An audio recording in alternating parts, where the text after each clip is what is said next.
We are your home theater and AV questions answered. This is AVRant. Want your home theater or AV question answered by Tom and Rob? Send it to question@avrant.com.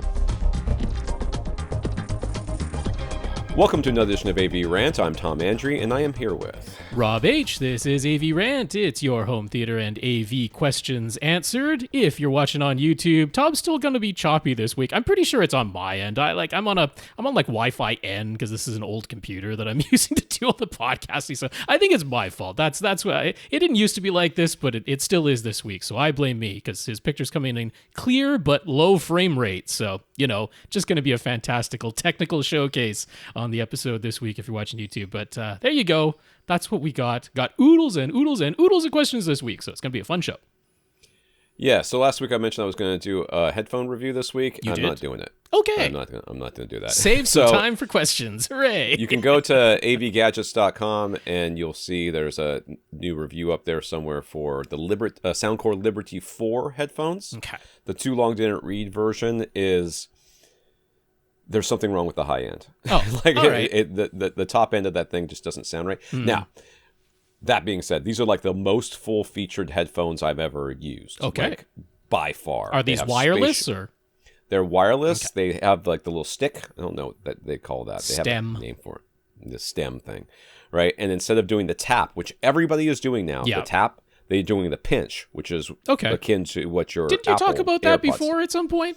I swear you talked about that before. I mentioned it, but I didn't. I said I was going to do a review. Anyways, okay. So I did the review. It's now posted over there. Gotcha. There's something at the very, it's just too, it feels like it's distorting at the top end.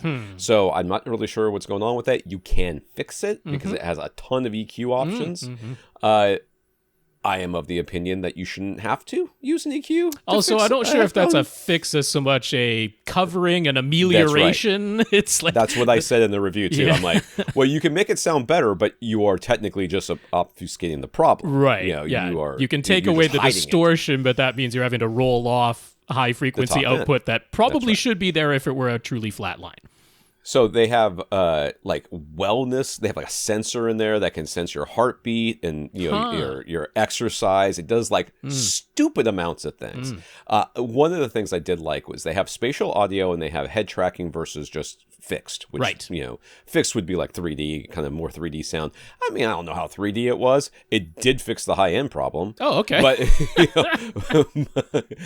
or cover up the high end problem. Okay. And that's the way I tended to listen to them. I just put it in spatial audio, fixed. It was a little bit more reverb, but it fixed the high end problem and it kind of boosted the bass slightly. So overall, I felt like that. I have no problems giving Soundcore a mediocre review on these ones because they have, first of all, the headphones only cost $150, which, considering how much stuff they shoehorned into these things, is amazing. But they have put out a lot of really good products that I've given glowing reviews to. Right. So this one in particular, wasn't totally in love with it. Okay. But it was literally just that one problem. Like everything else worked fine, but for me, that's like a deal breaker problem for a lot. Like I gave my son's using them right now. He has not complained once about how they sound. Yeah. So, Soundcore is from Anchor. Pretty sure. Anchor. Or Anchor. I think they sometimes say Anchor. I don't know how it's supposed to be pronounced. Yeah, sure, it looks like they Anchor. Say Anchor? I don't know. I think I've heard that somewhere, but... All right, Rob, what have you watched? Yes. I dug into a couple of indie movies, low budget, not very long running time, which was appealing. So the first one I watched last week was Dual. Now that's Dual. Stars Karen Gillan. I saw that on Hulu. That looks very interesting. Yeah, she's got like a clone or something, right? Well, she plays two roles. I don't want to give too much away because there's a little bit of. It was in the description. I'm not giving anything away. Well, that's too bad. I didn't watch it. I saw the description. I'm not giving anything away. The way they play it at the very beginning of the movie is sort of meant to be like a bit of a reveal and a surprise. So just ignore what Tom said and go into it completely blind. Let yourself don't read the description of the movie. Enjoy the little thing, but yes, she does play two roles. So hence the title Dual, Dual.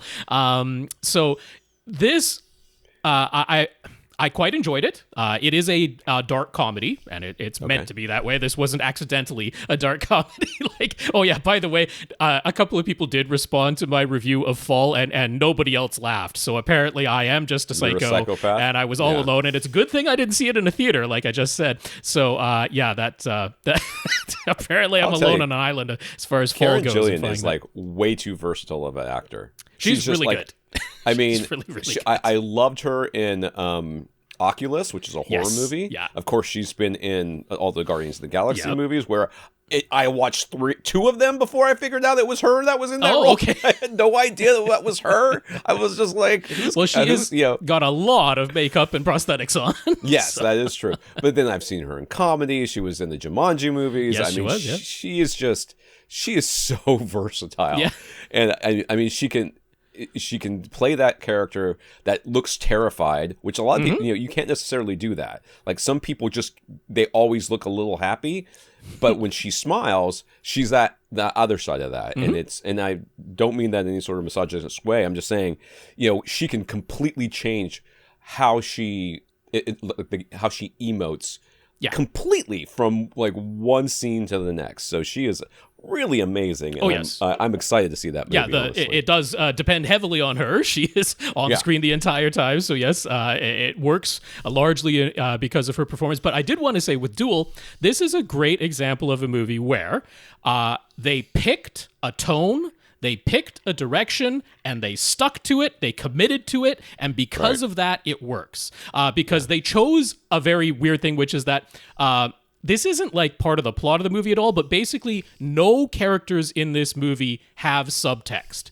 They just say out loud exactly what they're thinking or what their backstory is. They just tell it to you as if they're narrating their own thing, which is a weird choice. It does not sound like everybody talks a little bit like they're androids or something, and they don't sound like real people at all. So you might go, well, that's a tough thing to watch. But because they committed to it, and every character is like that. It's not as though there's one character and they stand out that way and that's the point of the movie or anything. It's no, like everybody in this world that we're watching talks that way, but they just stick to it. And they don't even like lampshade it or anything. They're like, this is just what we're doing. And this is part of the movie. And it works because of that and adds to the humor because everybody does talk so strangely. And that's part of it. But I really like it. It's like futuristic though, right? It's a little bit futuristic. It's near future. I mean, it's an alternate world with, laws and rules and stuff that don't exist in our world. So it's not like Alien, but it is definitely not our version of Earth today, and not really meant to be. Also stars Aaron Paul, who was Jesse from Breaking Bad. That's his most famous role, and he's really good in it too. So yeah, I really quite enjoyed it. I mean, it is small budget. This isn't going to be like massive effects blowing you away type of movie or anything like that. But very much enjoyed the humor of it and the perperformances. So thumbs up. Which is kind of almost certainly how they got Karen Gillian to be in this movie is because it is low budget, so they're not paying her through the nose like she gets for these other movies, but they're like, you get to play two characters and you're on screen constantly. That's right. Oh, okay. And here's the script, and it's and it would have been a fun script to read for sure. Yeah. So I can understand that. All right. Yeah. Go ahead. I also watched Tau. That's TAU, another small budget movie. I can't remember the name of the main. Well, there's again two main human characters that you're seeing on screen. I can't remember either of their names, and I don't really recall seeing either of them in other things. So they're not like super duper duper famous actors in this. The female lead, she was really really good. Honestly, I can't imagine she isn't going to become a much bigger star. Because again, I mean, this isn't going to be like some blockbuster movie or anything like that. But she performs really really well in this movie. Does have Gary Oldman voicing a character. He doesn't appear on screen as anybody, but he is the voice of Tau. So yeah, this is, I mean, I can't say anything like super imaginative and new. This does involve like an AI character. That's who Gary Oldman is voicing, is an artificial intelligence character. And being the small budget in that, it is all, locked into one house. It's a very small, sets and everything like that. Did some pretty good CGI in there. They have some CGI characters going on, and it didn't take me out of the movie in any way or anything like that. So they, what budget they had to spend on that, they spent it well, I feel. It's a Serbian produced movie. So yeah, it's kind of nice to see that. And honestly, I was pretty impressed with it overall. Again, don't go in expecting the biggest blockbuster and the biggest budget you've ever seen or anything like that, but the performances were really strong. I felt the writing was really quite good. The decisions that characters made sense, and people were capable and smart, and when there were adversarial things, they were like matches for each other. So it all worked really well. I really quite enjoyed that movie, and Gary Oldman's performance was really, really good in this. It was a good thing that they were able to get him, and his vocal performance in this was really strong. So I really like that. Other thing I tried out, I watched only the first episode of Cyberpunk Edgerunners. I always like to get into animation, a bit more adult animation and things like that. I can't say I was super duper impressed with this. I mean, anime very often has the thing where, backgrounds are static and very little is actually moving. When characters talk, just one lip moves and their whole head stays still. I mean, this took that to the nth degree. Like there are plenty of scenes with, many people in the background. They're all just a single drawing. And they don't move at all, which looks weird. And then the one character who is moving they're not even animating on the 2s. They're like animating on the 4s. This is like 6 frames a second animation. So they had a few nice images with some neon lights and things like that, because this is supposed to be based in the same world as Cyberpunk 2077, the video game. But oh boy, I mean, it's tough for me to even call it animation. I'm like, this is a series of still drawings. It's barely animated, which, I guess that's the budget they had, but to me, it really hindered it. I mean, more than even, regular anime where at least they give you a sense of movement. I'm like, this just looks stuttery and stiff and not good. It might have been better with those comics, right? Like the Killing Joke and some of the other. Oh, the motion comic, like sure. I mean, this comics. Isn't meant to be a motion comic, though. This is meant to be an animated thing. It's just they didn't have the budget to draw more than 6 frames a second, so it is rough. I unfortunately just played the default track on Netflix, which was them speaking English. I didn't realize the original language was Japanese. So once I switched over and watched it in Japanese with the subtitles, it was much better, because that is not a great dub in English. I was not impressed with the English dub performances. I was like, that's a lot of things were not impressing me with that one. So if you go in knowing what to expect, the story does seem fairly interesting. They do another thing, which is like, okay, it's supposed to be 2077. They invent new slang for the future, and I'm like, that's always rough. But if you do it right, they've had that in the books in the sure game too. And if you do it well, it doesn't. But the problem was in the performances, they again, in the English dub anyway, I don't notice as much when they're speaking Japanese, but in the English dub, they really emphasized every time they said one of these made up slang words. I'm like, why? Why do that? Why hang your hat on it and be like, pay attention to the fact that we made up this word, and every time we say it, we're going to overemphasize it because it's weird. I just didn't care for that. So I'll watch it in Japanese with the subtitles and hopefully enjoy it a little bit more now that I know, this was what they were limited to by the budget. So there we go. That was me. What did Tom watch? All right, let's see here. First of all, I started watching Arcane because Rob was gushing all over it. Ooh, I'm so excited. If you're like, oh, Cyberpunk sounds like it's, I like the good animation. This is where the good animation lives. In case you're wondering, the Arcane animation is insane. It's just nuts. It's too good to have been them filming actors doing it, and then it is not motion capture. They use no motion capture at all. It is more exaggerated than that, and also more, in some level, more convincing. Yep. It is quite amazing. And Rob's right about everything he said about it, so I'm not gonna belabor it. The character arcs and the definition. You see a character kind of go to the dark side on this, and you're like, okay, I see it. This is how you could do this in a single episode, as opposed in a 45-minute episode or whatever it is. Yep. Versus a 2-hour movie where I was not convinced by the end of it. Or versus 24 episodes of an entire season to get to where they got to in 3 episodes. Yeah. Quite good. Quite good overall, and how far certainly did you get? Worth the watch. I'm like, I think I'm on episode 7, or I might have finished 7 last night. Oh, so you're almost I'm done. almost done. I'm almost done. Very good. I hope they have more. I hope they don't cancel it because Netflix. And I forgot to mention last week, I did go see Hamilton live here in Tampa. Oh, wow. Oh, so that's what that is. That was a Christmas present. Well, I mean, it wasn't really Christmas. Somebody was buying a bunch of tickets, and they're like, "Who wants in?" And my wife and I said, "Yeah, we want to go." And then out of our 3 kids, only one will admit to liking Hamilton, and he likes it way too much. So, so we took him, and the other 2 can suck it, as far as I'm concerned, because they're like, "Oh, Hamilton, I don't really like Hamilton." Well, you don't get to go to Hamilton. So we kind of gave it to my youngest son, my 13-year-old son, as a Christmas present.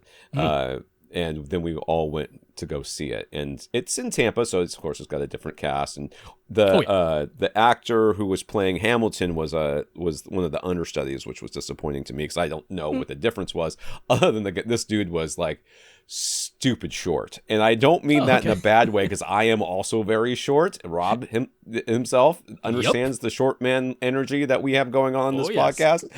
But this guy was so short that like everybody was taller than him up there. He looked like a child playing Hamilton, and he was phenomenal. Like he's not as good a rapper as Lin-Manuel, whatever his name is. I can't say. But he's a better singer.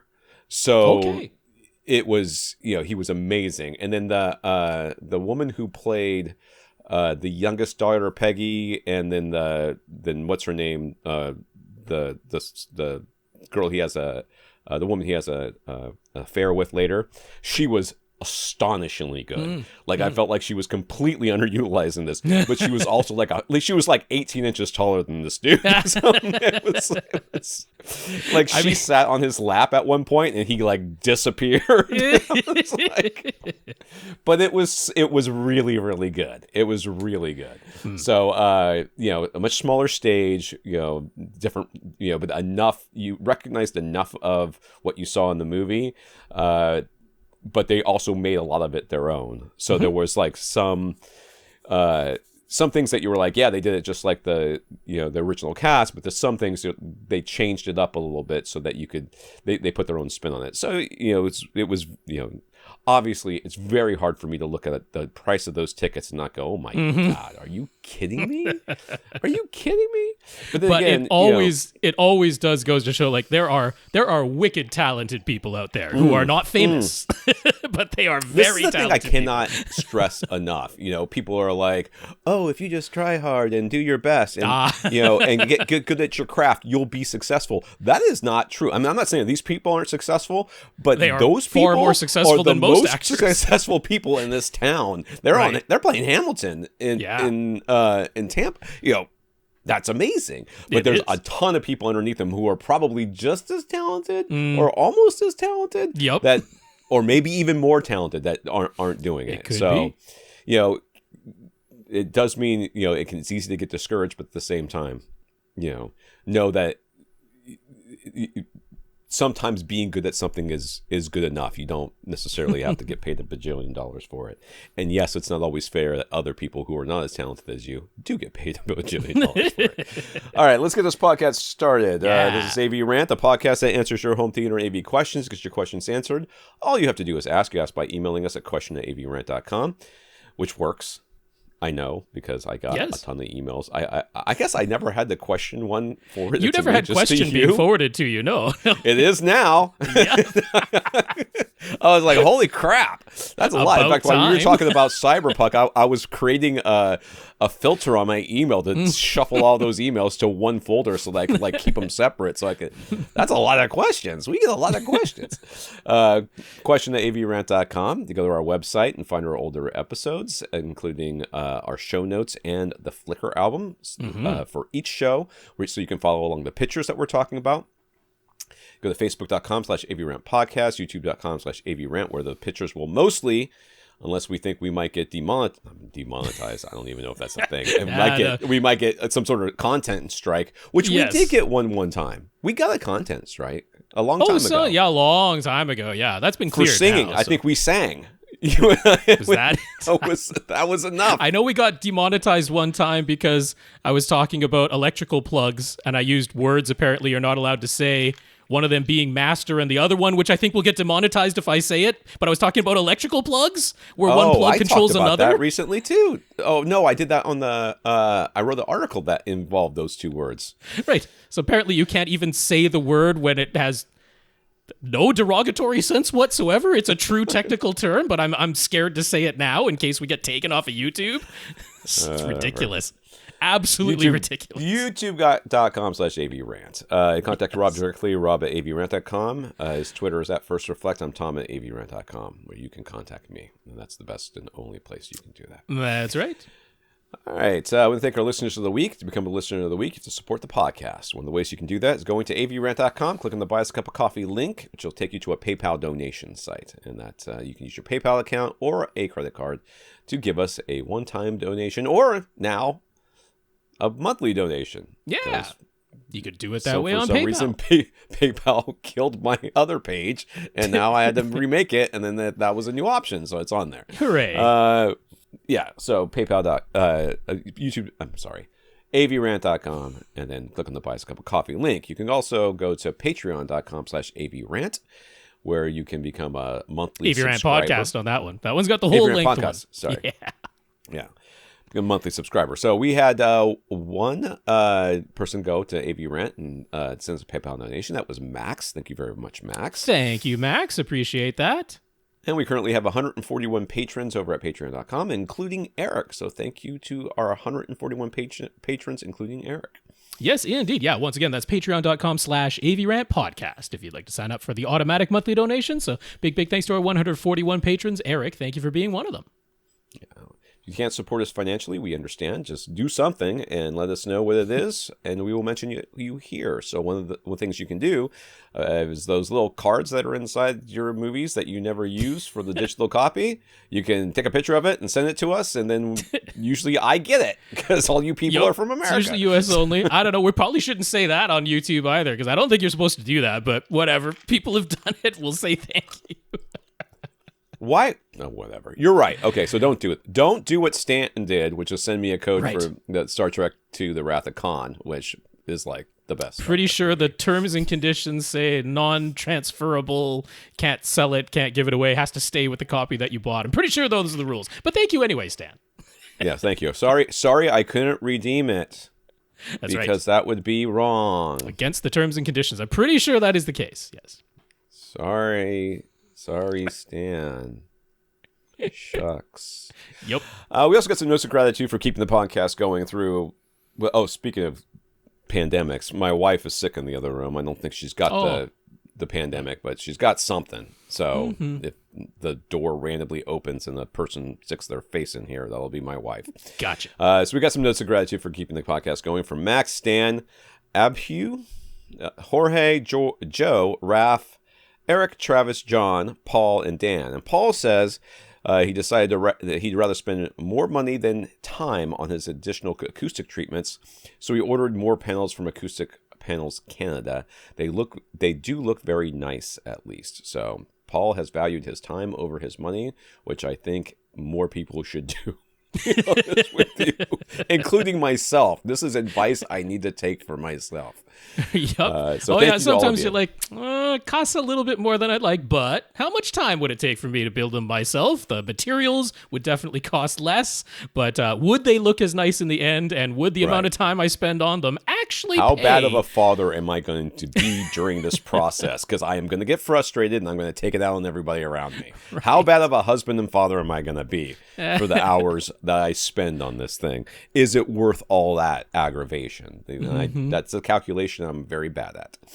So I shall go through the names one more time. Thank you for thanking us for keeping the podcast going. Max, Stan, Abhue, Jorge, Joe, Raph, Eric, Travis, John, Paul, and Dan. Thank you to everybody who continues to listen and send in your questions, and we very much appreciate the encouragement and support. Let's get some news here. We got some Netflix news. They have canceled every show you like. It's getting there. And all the good movies are being removed from the service because they don't like money. I'm so frustrated with Netflix. I'm so frustrated with them. I'm like,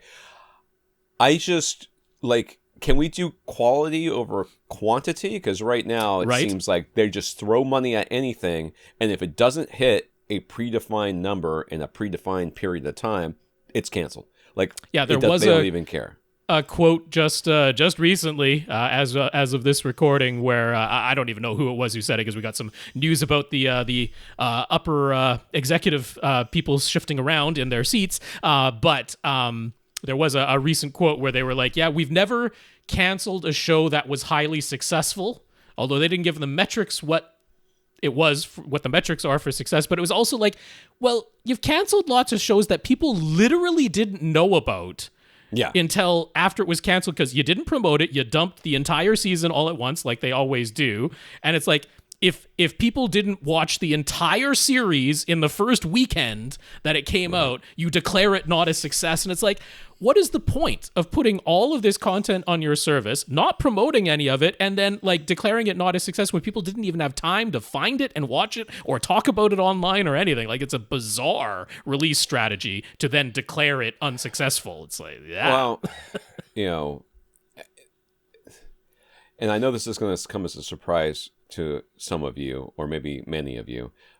Just because you're good at technology does not mean you're good at literally everything else. I know some people seem to think that people who can program a computer are also good at everything else on the planet. That happens not to be the case. And I think that's very clear that Netflix executives and Netflix in general are very good at taking movies and shows and putting them on their streaming service and making their streaming service not suck, which frankly, Netflix is still one of my favorite services to use because the interface does literally everything I want it to do in the way I want it to do it. On a technical level, it works darn nicely. Yep. Yeah. But they're not so good at knowing how to make a successful TV show or a successful show or a successful movie. Well, and they're also just running into what it has always meant to be a television network or a movie studio, which is like, the couple of big hits that you get, they fund all the flyers that you take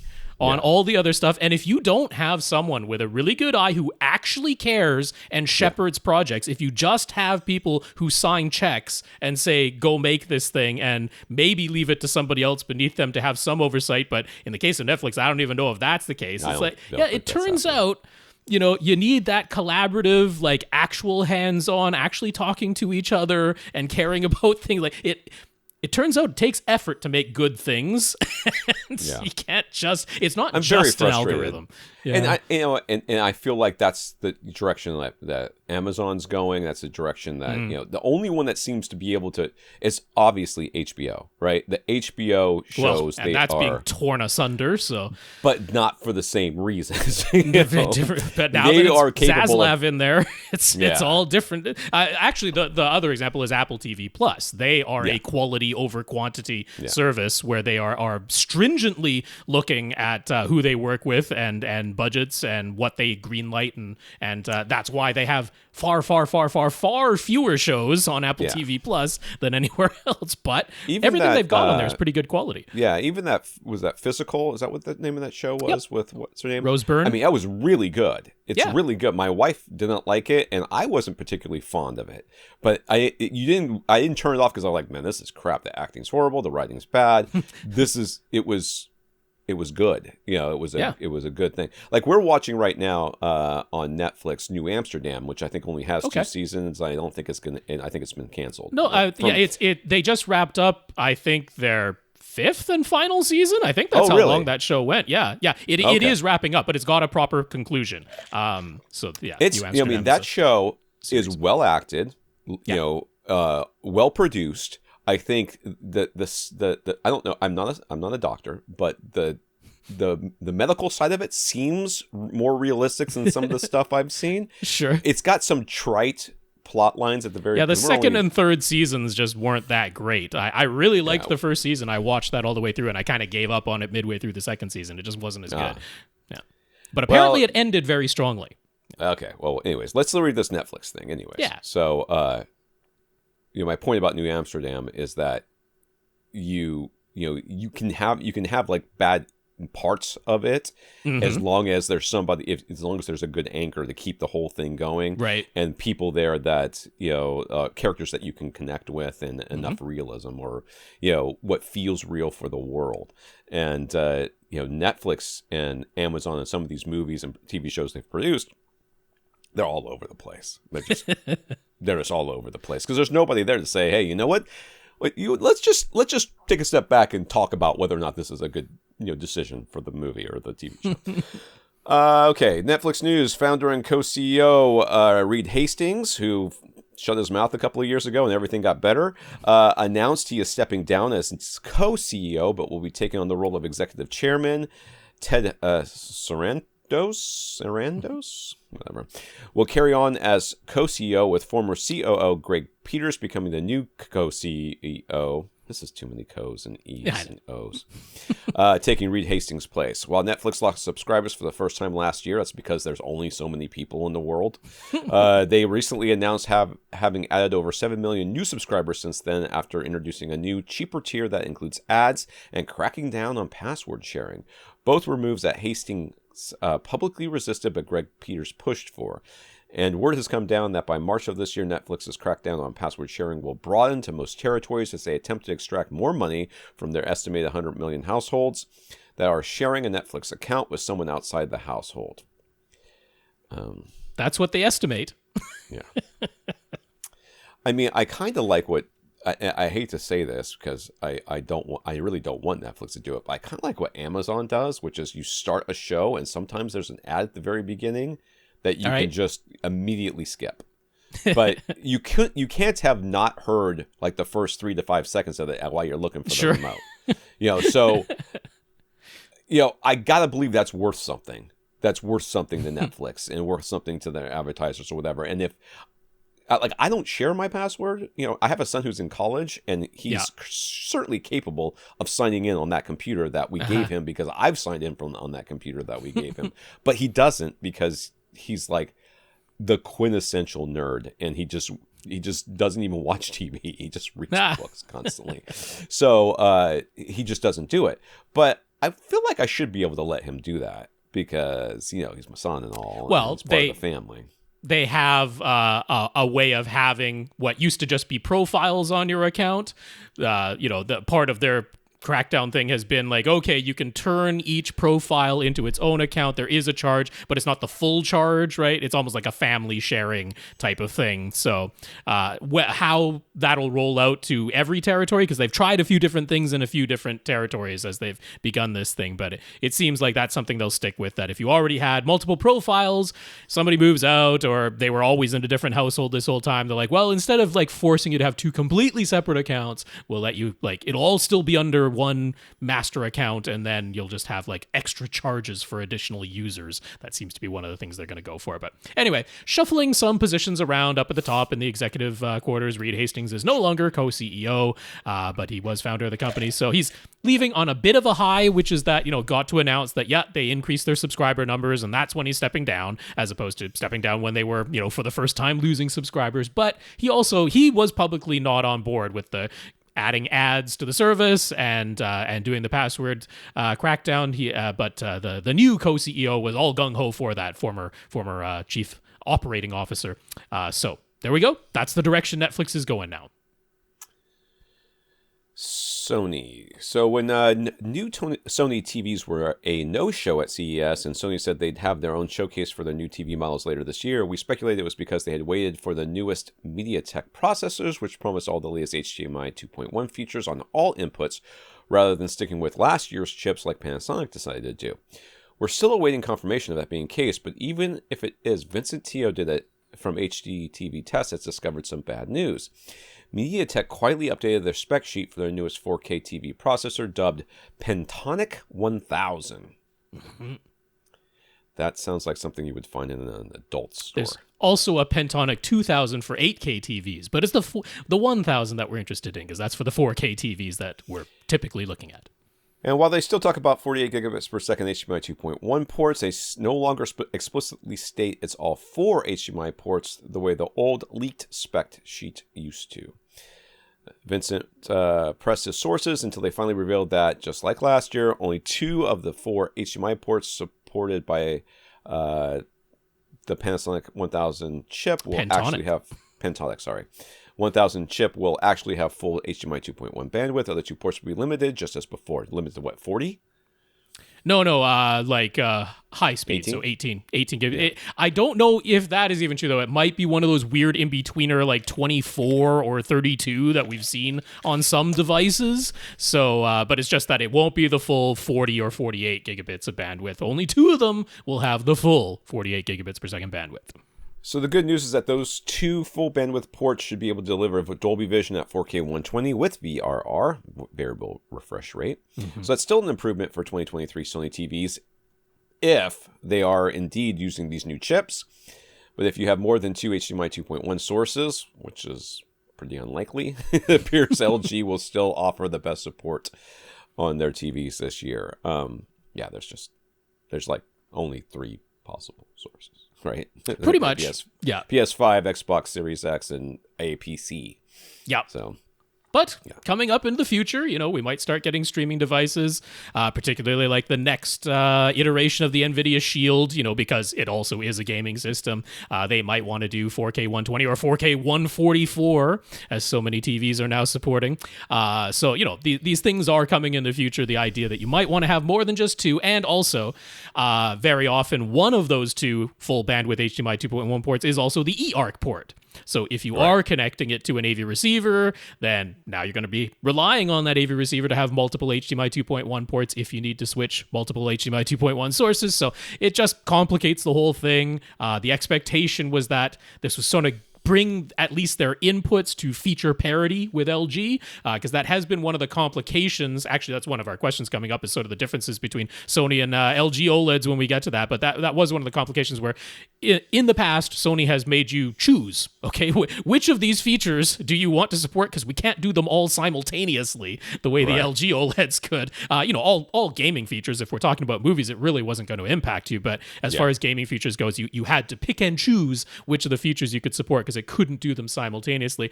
These new MediaTek Pentonic 1000 chips, the expectation is that would bring them to feature parity with LG, but apparently not for all 4 sources, but for the 2 full bandwidth ones, it should be allowing the full feature parity now, at least on those 2. So if you just have the 2 game systems and you're not having to use one of them as your eARC, back to a soundbar or back to an AV receiver, then you'll still be okay. But it's just the fact that you have to put a little bit of thought into it, which is slightly annoying when it's like, why can't all 4 ports just do all the same things? And then I don't have to worry about which port I'm using.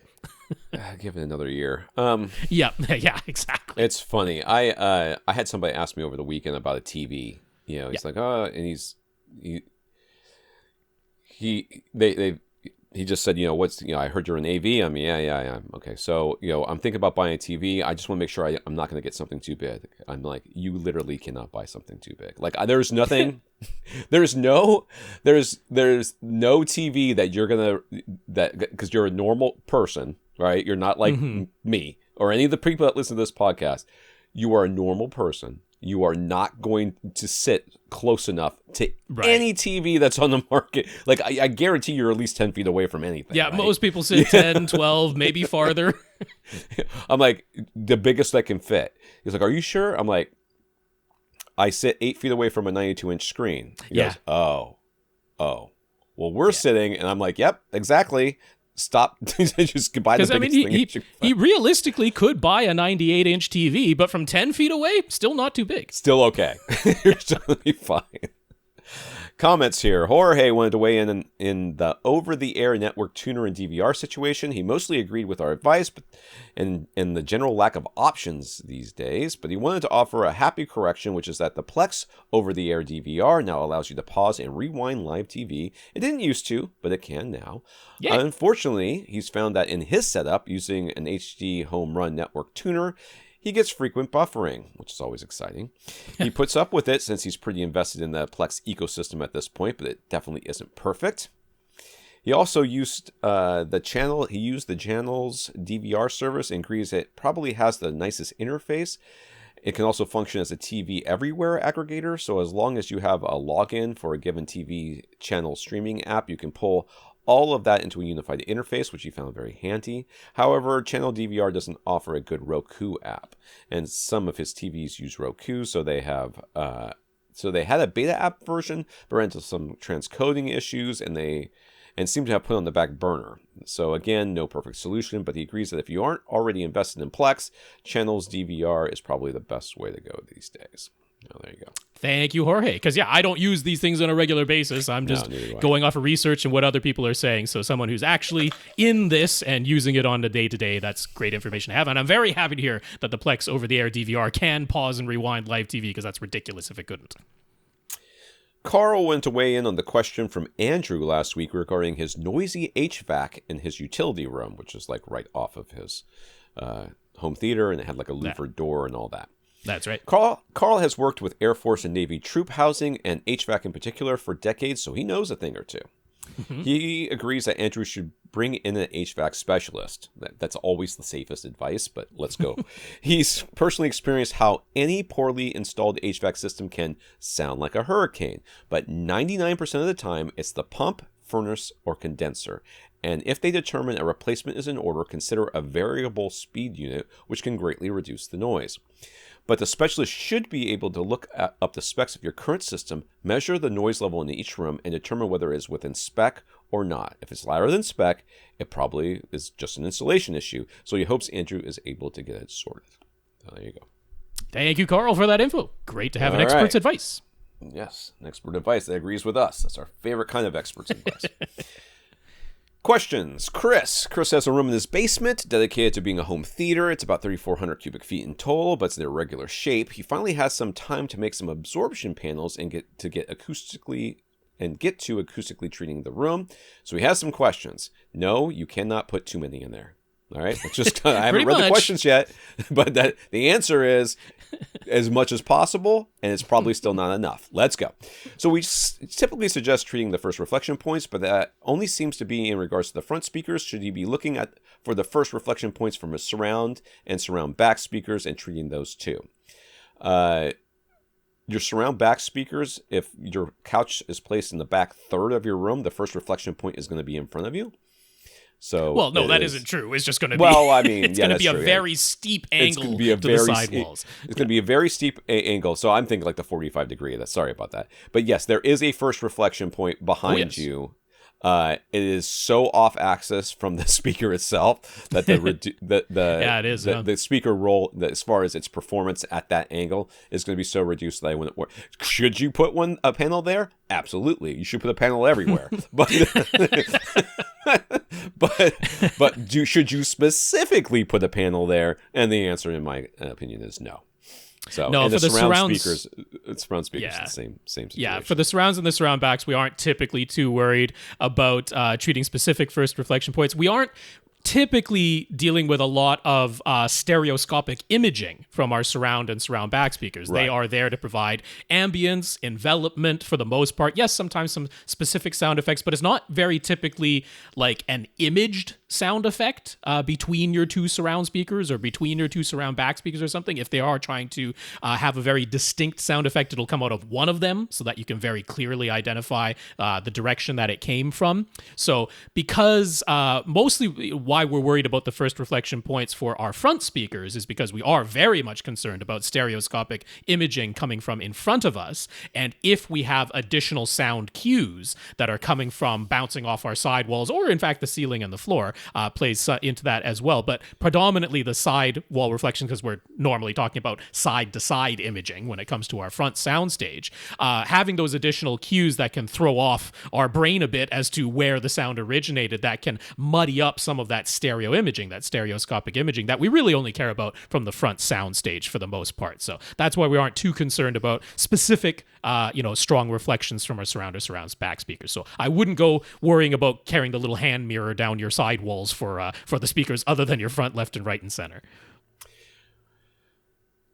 He has a drop tile ceiling in this basement room, and right now it's just basic ceiling tiles. Could you expect to hear an audible difference if we were to switch to acoustic ceiling tiles? Yes. Yeah, absolutely. Yeah. Not only that, it would allow you to, I don't know what you mean by basic ceiling tiles, but I imagine they're just plastic. Yeah, the thin, solid, not very expensive, but perfectly fine for most basements. That's what they're there for, and I don't have any issue with them. But yeah, the quite a bit thicker. I mean, if you can, again, go for the thickest that you can reasonably afford and install. Typically they're at least a half an inch. If you can get the 1.5 inch, maybe even 2 inch, that's usually overdoing it a bit to get the 2 inch acoustic ceiling tiles, but certainly the 1 inch or the 1.5 inch. If you can go for those, it can definitely make an audible difference. They are predominantly going to make an impact in the vocal range. They are not themselves bass traps, and that's the next question coming up, so we'll address that part of it. But yeah, it will definitely make an audible difference, putting acoustic ceiling tiles. Do not expect them, though, to help you with your soundproofing, because that is not what acoustic ceiling tiles are about. Acoustic ceiling tiles are about reducing reverberation, clearing up vocal intelligibility inside the room. They don't do a ton to help you prevent sound from escaping the room. There are ceiling tiles that have a solid backing, usually sort of a pliable mass-loaded vinyl that goes on the back, and that way each of the tiles can sort of overlap each other with that mass-loaded vinyl. It's a little bit pliable on the top. That creates a bit more of a solid sound barrier. But again, predominantly just for the vocal range. If we're trying to soundproof for bass or something like that, there is no ceiling tile that is going to keep the bass from escaping your room. But you can tamp down on the vocal range a bit with the ones that have the vinyl layer on the back of them. But just in terms of what you hear inside the room, using them as acoustic treatment, they can definitely reduce the reverberation inside your room, predominantly in the vocal range, but that is definitely audible. All right, so I don't have to say the next thing because of the next question. So we've mentioned getting the cheapest insulation possible and just filling the entire void above a drop tile ceiling to let that act as a big bass trap.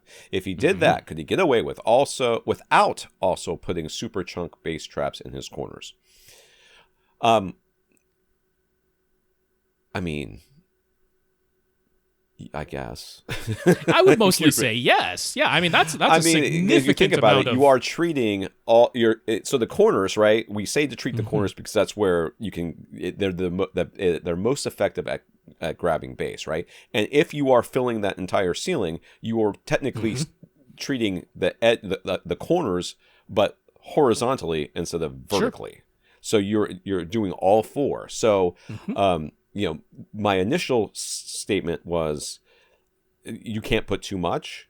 And so therefore, if you were to say, if I put super chunks in the corners, would that be more effective or would it not do anything because I've already got this? I mean, like, it's probably going to do something. I don't know. I couldn't say that it's going to do a massive amount of difference based on without having measurements and everything else. But the fact, if you have actually filled up everything and not just sort of thrown up a little bit there. If you've actually filled up those corners, the edges of the room, and then also everything else up there as much as you can, well then but I'm hesitant to say that, now you can just skip that because I don't know that you're actually going to do that. I think that you're going to put some insulation up there sort of randomly wherever it's easy to put.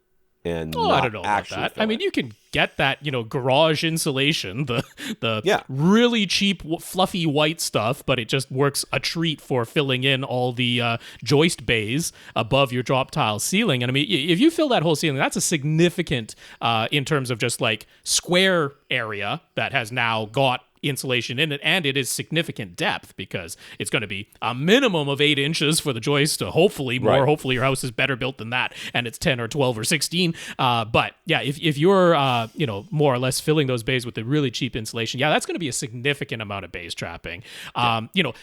Here's the question, right? You've got a solid ceiling, regular drywall ceiling, and you put super chunks in each corner, or you have this. Is there going to be a huge measurable difference between those two things? I would actually say you've got more bass trapping in this instance. So in that sense, can you get away with not having super chunks? Yeah, I mean, you have replaced the bass trapping that super chunks could provide with a different structure of bass trapping, but you've definitely done so. So I think you'd be in really good. I mean, that's an idea that I just want you to do anyway, because where better? It's completely visually hidden. It doesn't have to cost.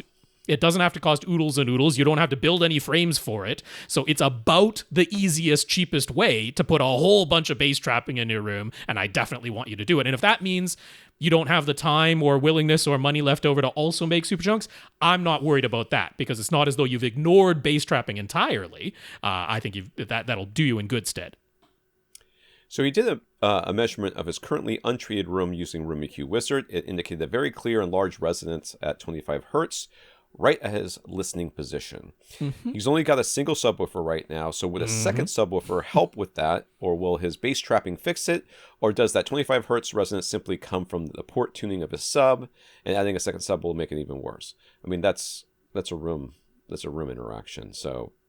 it's at a specific location with a single sub. There is nothing particularly surprising about that. No. It's a little unfortunate, but you're going to have some kind of standing wave at your listening position with a single sub. There's going to be some kind, some frequency is going to produce that. So that is a bit too low. 25 hertz is a bit too low. That even filling your entire ceiling with the cheap insulation, that's a bit too low in frequency for that to be effective. The bass trapping, like we saw, last week, the graphs, got all the way down to 50, 60 hertz, which was lower than I would have anticipated with the panels that person put in there. But that's still a full octave or more above 25 hertz. You're just not really going to get that down that low just with your bass trapping. So the solution here is definitely second sub. The good news is, if you did have an identical sub, like he's worried that, maybe it's the port tuning at 25 hertz. It's like, no, those two subs, both of them are going to be outputting there, but they're going to be across the room from each other. And that is what is going to fix the wave interaction pattern at that seating location. The second sub is definitely the solution here. Yes. I mean, is it ever the case that we don't think that the second sub is a solution? I mean, there's very rarely reasonable question. That you shouldn't get the second sub. You can make the argument again that if it's only your seat you care about and everything else, you can go with a single sub. But you're going to have a resonance someplace. You're going to get something is going to be boosted more than it should because of the shape of your room. Well, putting a bunch of acoustic treatments in there and then moving your sub around until you find a spot where it's not so bad. Right. Yes, I mean, you can do that, which is fine. But very rarely people say, I don't really care about one seat until they have somebody else sit in the room. And also, then that person is like, this is a 3,400 cubic foot room. I can't really imagine this is a single person theater. Yeah, he's not sitting large for a one wooden chair in the center of this bad boy. So yes, the second sub is the solution. Mm-hmm. Matt wants to decide on a whole house audio ecosystem. He knows he needs 2 sound bars for a couple of rooms in the house. They just need to be better than TV speakers. They don't need to be Dolby almost Atmos or anything. He's got a dedicated theater for that, but he wants the soundbars to be able to play whatever is playing in the rest of the house with an easy interface. And then he needs a bunch of whole house audio amplifiers to go in the media closet and power in-ceiling speakers for the other rooms. Being a home theater enthusiast, he originally thought he'd go with Yamaha's Music Cast, but that's when he discovered it basically what isn't available anymore at this point. So he's pretty much boiled it down to either Sonos or Bluesound. Clearly, Sonos is the more established and better known brand name, but he'd really like to get our opinions on these two systems. Bluesound is coming from the same parent company as NAD and PSB. They're touting better sound quality, more powerful processing, and full support for high-res audio and MQA right out of the gate, but they have a smaller product portfolio than Sonos and aren't established. So do we think Sonos would be more reliable? Do we think the difference in sound quality is going to be super noticeable and make Bluesound a better choice? What about interface and ease of use? Which way do we think he should go? Anyone who's saying, in my mind, that their solution is better because they have access to high-res audio and MQA is automatically disqualified from the running in my book. Automatically out. I don't care how good their products are. You're out. You're out. And the reason is because there has never been a case where I have seen anybody being able to reliably choose between, or pick out the high-res audio version of something when it is a controlled blind test. And by controlled, I mean you didn't just take the MQA version and the CD version and play them back and forth. You took the MQA version or the high-res version, you down converted it, or you took to CD quality. You took the CD quality and up converted it to the higher res quality, and then played them. They sound identical. They always do. No one can pick them out. the argument is that, yes, sometimes it is different masters between the CD quality version or the streaming quality version versus the high-res version. So if you have access to the high-res version, then even though the reason it sounds better is because it's a different master, it's like, well, you can't even play it back if you don't have the system that doesn't play high-res audio. So, the attribution for why it sounds better in some cases is typically incorrect, but the end result of I still want to be able to play it back anyway, just to have the option. I sort of get that argument. Yeah, I all get of it, that but said, I agree with it. Yeah. All of that said, I think you should go Sonos. I don't really have any question in my mind. Would you want to talk about ease of use and having every product in their portfolio available and ready to go for what you want to do? They have a choice of 2 different soundbars, a choice of 2 different subwoofers. You can pair 2 subwoofers to those soundbars. You aren't limited to just pairing a single subwoofer to those soundbars in the Sonos system. You have your choice of what wireless speakers you want to use as surrounds to make a full, a true 5.2 system, and then they'll do some, phase manipulation to let it play back Atmos tracks as well. Like, Sonos just has all the things you're looking for. Do I think it is the pinnacle of sound quality? No, I do not. But I also don't think it's bad. I think Sonos sound quality is pretty decent. I'm pretty happy with it. If I just want a sound bar that is easy to use and lets me play whatever is playing in the rest of the house, in my bedroom or whatever, I'm going Sonos all day. No question. There's a lot of, I'm sure there's going to be some people that are listening to this podcast that are home automation, techies, and people who have use distribution amps and a bunch of other stuff. They're like, oh, you could do it for so much cheaper if you missed the question. The question was, he wants something that's going to be easy to use. That doesn't mean easy for him to use. It means easy for everybody else to use. Yeah. And that is not DIY home automation. It is not. Okay. And you're like, all you got to do is plug a bunch of Chromecasts into this distribution amp, and then people can stream it to whatever room they want. It's just easy as pie. I'm like, you just said the word stream and just. Okay. Mm-hmm. It's not going to be that easy. It's not going to be that easy, and he's going to have to be walking around the house constantly fixing things. Right. And that is why something like Sonos, while I agree, you can do it for cheaper. You could, can do it in ways that can theoretically be just as easy or very close to as easy. It's not going to be as easy. It's not going to be as easy for him. It's not going to be as easy for his family, and it's not what he wants. So I think Sonos, I 100% agree. Now, there are times where, people are like, oh, well, how can you recommend, this brand, that, like Bose is a perfect example. How can you recommend this brand? Because their noise canceling headphones are actually pretty good. That's why, sometimes they make things that are good and it fits specific people's requirements. Yeah. We're answering the question as asked. We're not saying I'm pushing this agenda, whereas I think Sonos is bad because I think they're overpriced. They are more expensive for if you look at the individual components, but you're not looking at the whole package. When you put the whole package together, and I see value there. I don't think I do too.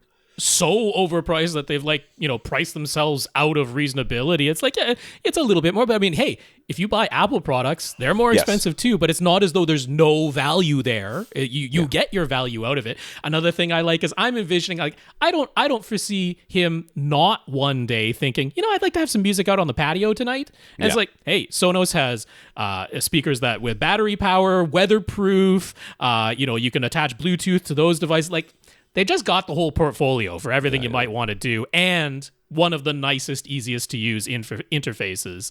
That is sort of their biggest selling point, if anything. That is. Yeah, I would absolutely, I have no qualms telling you, just go get into the Sonos ecosystem. I think you will be happy with it. Brannon. Brannon's theater is 16 by 23 with 2 rows of seats. He's got 3 Ascend Horizon speakers across the front, Sierra Lunas for surrounds and surround backs. He's using Boston Acoustic Soundware 4.5 speakers as the overheads, which I think is a very good choice. Yeah. He's been using a Denon X3400H receiver and using all 9 of its internal amps. Since it's a decently large room and he's sitting far enough away that he genuinely needs to turn the master volume up quite high for movies. And he's found that he can hear the noise floor, a bit of hiss coming from the tweeters of his speakers during quiet moments, and he'd like to remedy that. He has his eye on the monoprice HTP-1 processor for some time now. Hopefully they'll come back in stock at some point. He'd like to expand to a 7.2.6 configuration, so at this point he's trying to figure out what amps he'll buy. Naturally, monoprice has their full lineup of monolith amps, but now they're offering the 8-channel Class D model as well. What would be the pros and cons critical to him, which will deliver the quietest noise floor? And should he be looking at a mix of different amp models? For example, maybe a 5-channel amp for his main floor level speakers and an 8-channel to handle the surround backs and 6 overheads? Or should he just get 2 of the monolith 7x Class AB amps and call it a day? So the thing about Denon's and using all of their internal amps, you can it's something about adding the last two, like the last two channels. Like if you power 7 speakers like this, if you power 7, it's fine. No noise floor, it's fine. But when you go to 9, it's like, I'm sorry, boss, we tried. They just gotta give up, and you get this noise floor. So I know this is not the answer you want, because you've already decided that you really want this monolith, and I mean the monoprice monolith processor. Which he also wants to expand to more channels than his current receiver can handle. I hear what you're saying, and I know that I was going to say this, and that you tried to stop me from saying it by saying I also want more speakers. I don't think you need more speakers. Your room's not that big. I don't think you need. I'm not mad at that. If you got the money and you want to do it, I'm not mad at that. But you could buy a cheap 2-channel amp. Take 2 of the channels away from your Denon, I bet that noise floor goes away. And then all of a sudden, half of your problem, or maybe even the major part of your problem, which is this noise that you don't like, which I agree with you is annoying, and I would want to get rid of it too, goes away. And suddenly all the rest of the problems, all the rest of the things that you're trying to solve, which is, having more speakers and all that, suddenly you look at the cost of fixing that, which you don't really need, and it doesn't make sense anymore. So I'm going to put it out there. Rob's going to answer your question, but I'm going to put it out there that you can probably get rid of this noise floor with $100 2-channel amplifier to power your surround backs. Okay? You could probably fix this problem with $100 and be done with it. I mean, you could do that while you wait for the HTP-1 to come out. Okay, you could do that while you're waiting for this thing to come out. You could actually fix your problem and still buy the big amp you want just by connecting it to your Denon, and then suddenly you got no noise floor anymore. Okay, so now you both got the amp that you're really wanting to buy, and the fix of the problem. So you could spend more if you want, but I don't really think that you need to. So and I honestly don't think that 2 extra overhead speakers going to make a significant difference. Certainly not for the amount of money you're going to drop into it to do this. I'm hoping that one of the reasons that monolith HTP-1 hasn't come back into stock is that they're waiting until they have the HDMI 2.1 upgrade ready to go, and that's going to be the next iteration of it. It is kind of shockingly not great in terms of getting pre-pros or AV receivers that can do more than 11 speakers, the ones that can do 13 or 15, and have HDMI 2.1 switching. Denon has those, Marantz has a couple, and then Anthem, they have the 8K versions of their MRX 1140 AV receiver that can go up to 15.2, or their pre-pro versions, the AVM 70 and 90, that can do that. Arcane, they have their AVR 21 and 31 that can do it, but that's about it. If we're looking at Emotiva, Monoprice, and even if we're looking at, crazily enough, some of the really expensive ones, they still don't have the HDMI 2.1 switching just yet. All of them are promising upgrades for that to happen, but it hasn't happened just yet. So as far as the pre-pro goes, I still really love what the HTP-1 offers, but I am hoping that when it comes back in, it's going to have HDMI 2.1 switching, because it'd be a bit weird to drop that much on something that doesn't. But in terms of the amplifiers, so I can just tell you that the Class AB amplifiers, like the Monolith 7X, the Class AB one, still has a better signal to noise ratio, still has the lower noise floor than the Hypex and Core class D amps. Now, the Hypex and Core class D amps that they're selling, again, OEM'd by ATI, they're really, really good. They're better than most other class D amps out there. Only something like the newest one from NAD or the Anthem Statement M1 class D amplifier are really doing anything better than that. But if we're just talking about what is the quietest of the quiet, it's still the class AB amplifier. They are 6 decibels better in terms of signal to noise ratio, which, you know, that's 4 times the volume output that they still, you know, on paper anyway, and in measured specs, outperform the Class C models, and they're less expensive. So when I put that together, I'm like, well, yeah, what you're giving up is sheer physical size and the amount of heat, because they generate more heat and they take up more physical size, and they're heavier to move around with those dual toroidal transformers inside of them. But if what you're going for is the quietest of the quiet noise floor, and you're determined that you're going to go full separates, then I'd grab 2 of the Monolith 7Xs and save money. and call it a day. Now, one other thing to keep in mind, the Class D amplifiers that Monoprice is selling, if you're going for the 200 watts times 8 version of that, it requires 2 power plugs. And if you're actually going to get all the power out of it that it can supply, you can't plug those 2 into like the 2 sockets of a single wall outlet. It needs to be separate circuits to actually get all the electrical power in there to do the 200 watts times 8. So that's something to keep in mind. Also, the Class D amps are XLR only, which if you do end up with the HTP1, that's not going to be a problem. But if you take what Tom was saying into consideration, you're like, well, maybe what I want is Denon X6700H, because that can do 13 channels. And maybe I'm going to power 5 or 7 of my speakers with one Monolith 7X or one Monolith 5X, but I'll power those 6 overhead speakers and my surround backs with the built-in amplifiers of the Denon, and that works perfectly fine. So there could be that to consider as well, that it might be nice to have RCA inputs as an option, which the Monolith 7X and the Monolith 5X have both XLR and RCA outputs available. So rather than having to get adapter cables to do that, you're just going to have that convenience. So all around, I look at it, price, signal noise ratio, noise floor, only needing to use a single power cord per amplifier, and just ease of connection and all of that, I would get one of the Class AB Monolith 7Xs all day long. All right, there you go.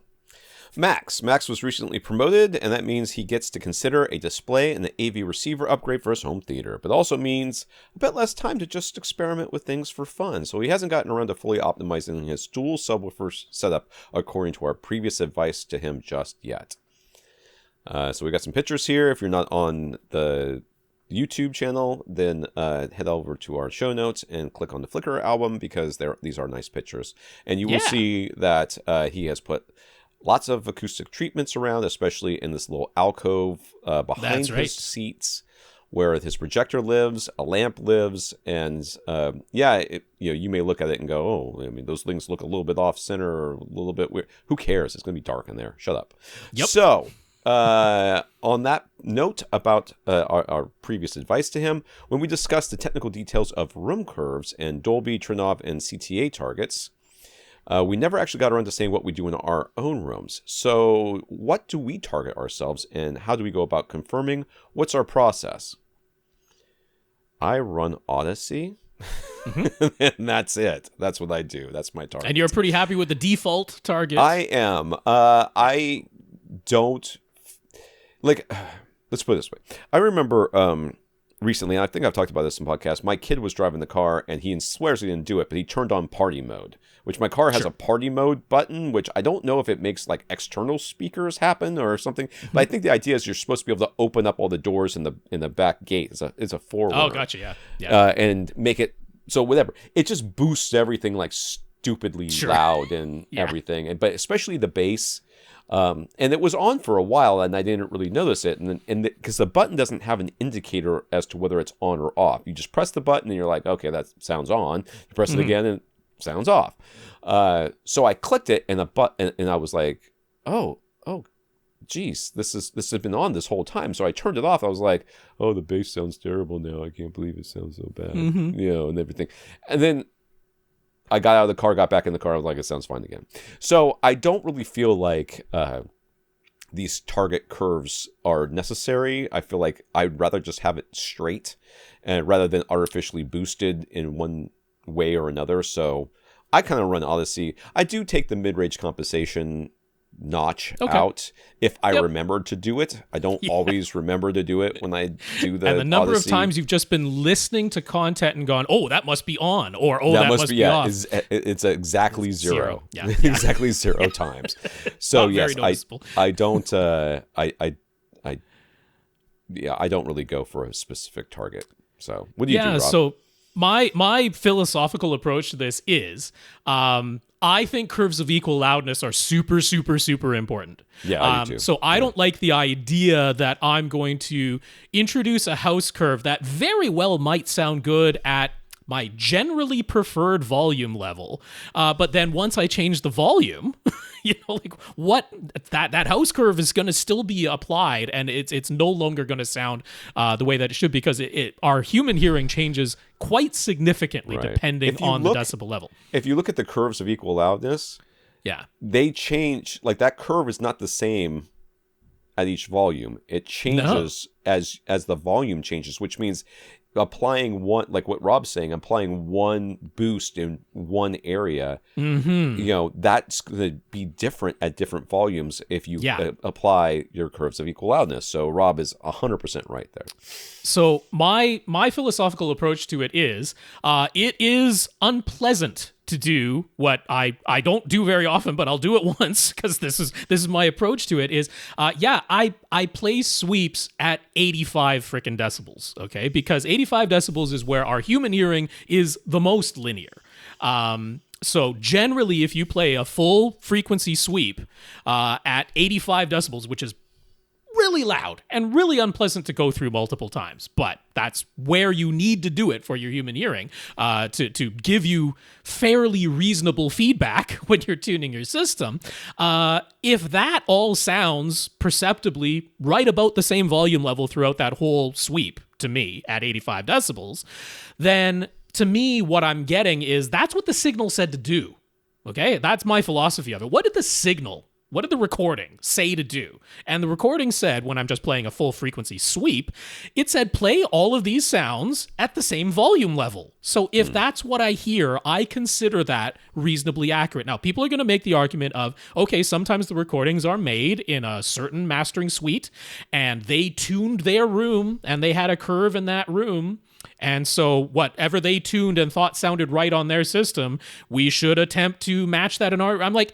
But it changes from recording to recording, from studio to studio, from engineer to engineer, from, whoever made that tuning. I'm like, what would be more reasonable is if at 85 decibels, we played a sweep, and the sweep said play all of these at the same volume, and that's what I heard.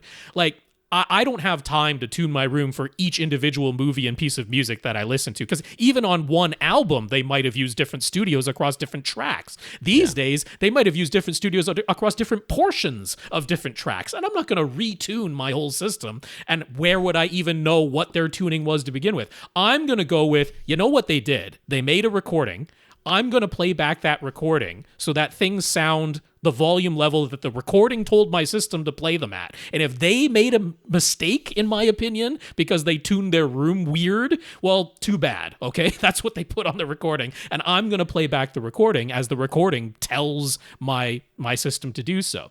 So it's very unpleasant to tune my system that way. It's not a pleasurable experience whatsoever, because it's very loud and it's annoying to do it multiple times, and we got too many speakers these days. But if I do that, and then I apply curves of equal loudness, Odyssey multi-Q with dynamic EQ, or YPAL volume, or what's built into the Monoprice HTP1, like, I apply curves of equal loudness. Now I feel quite confident and quite happy that, yes, I am hearing the recording at the volume level that the recording told my system to play. If they wanted me to have a curve, too bad, because it's going to change from recording to recording. But that's my approach and process. This, to give you an extreme example of what Rob was just describing, tuning your system based on the content that you're listening to.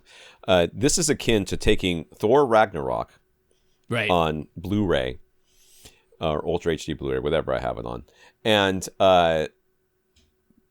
retuning your system so the bass sounds right. So that sounds good, yeah. and then listening playing to everything else with that tuning on it. Right. That's how you're like literally everything else is going to sound horrible. That movie will sound good. That will be it. That will be the one time.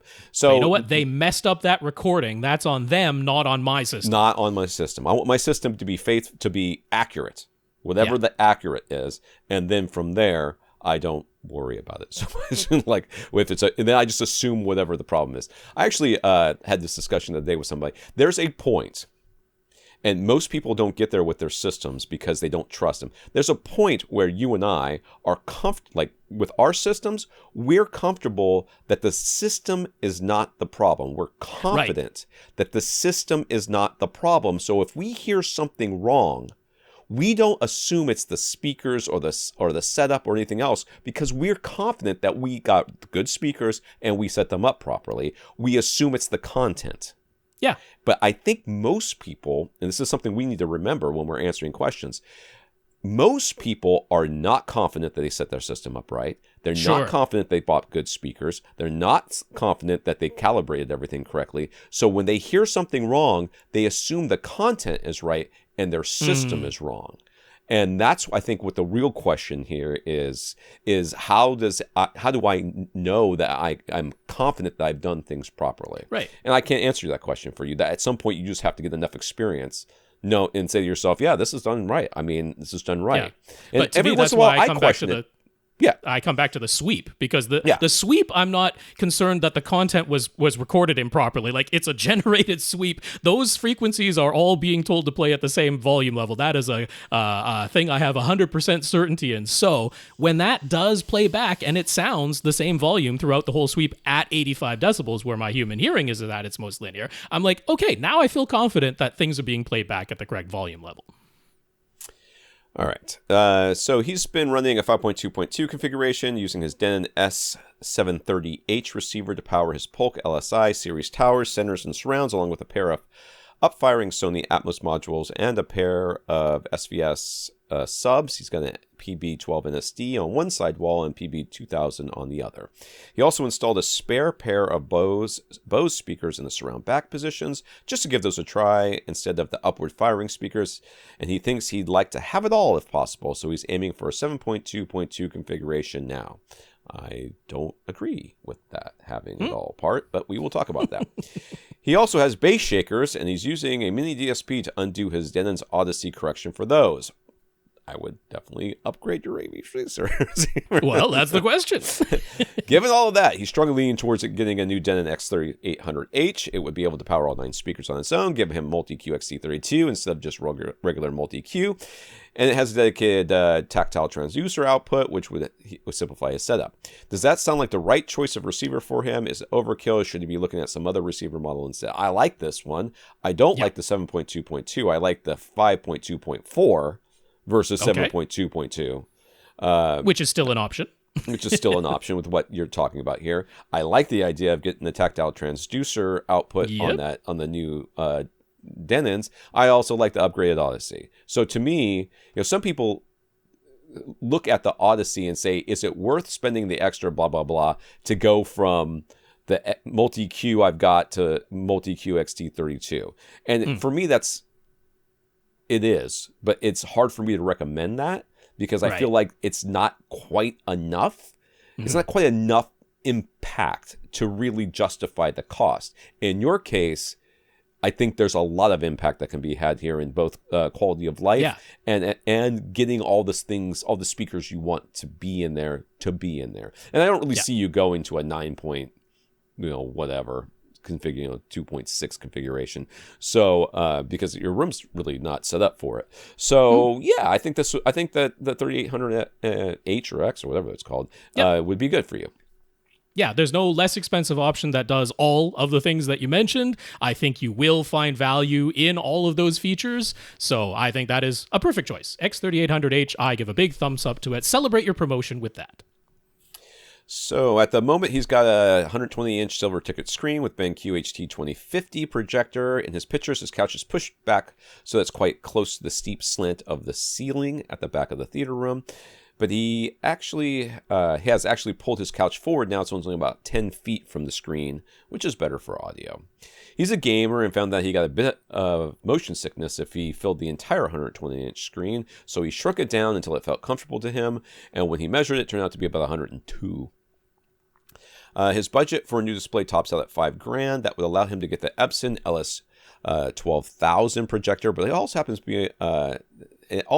to be the sale price on TCL's 98-inch R754 mini LED TV, and he found a heavy-duty full-motion TV mount that can most definitely handle the TV's weight and size at a very reasonable price, and would allow him to pull the TV out a couple of feet from the wall if he ever wants to find a larger field of view for a particular movie or something. So do we think he should switch from his projection setup to this 98-inch full-array local dimming TV instead? I know what he did because I got an email about it. Right. So it's a little spoiler of me to say this, but the things that when somebody asks this question, I asked myself are, is there a reason to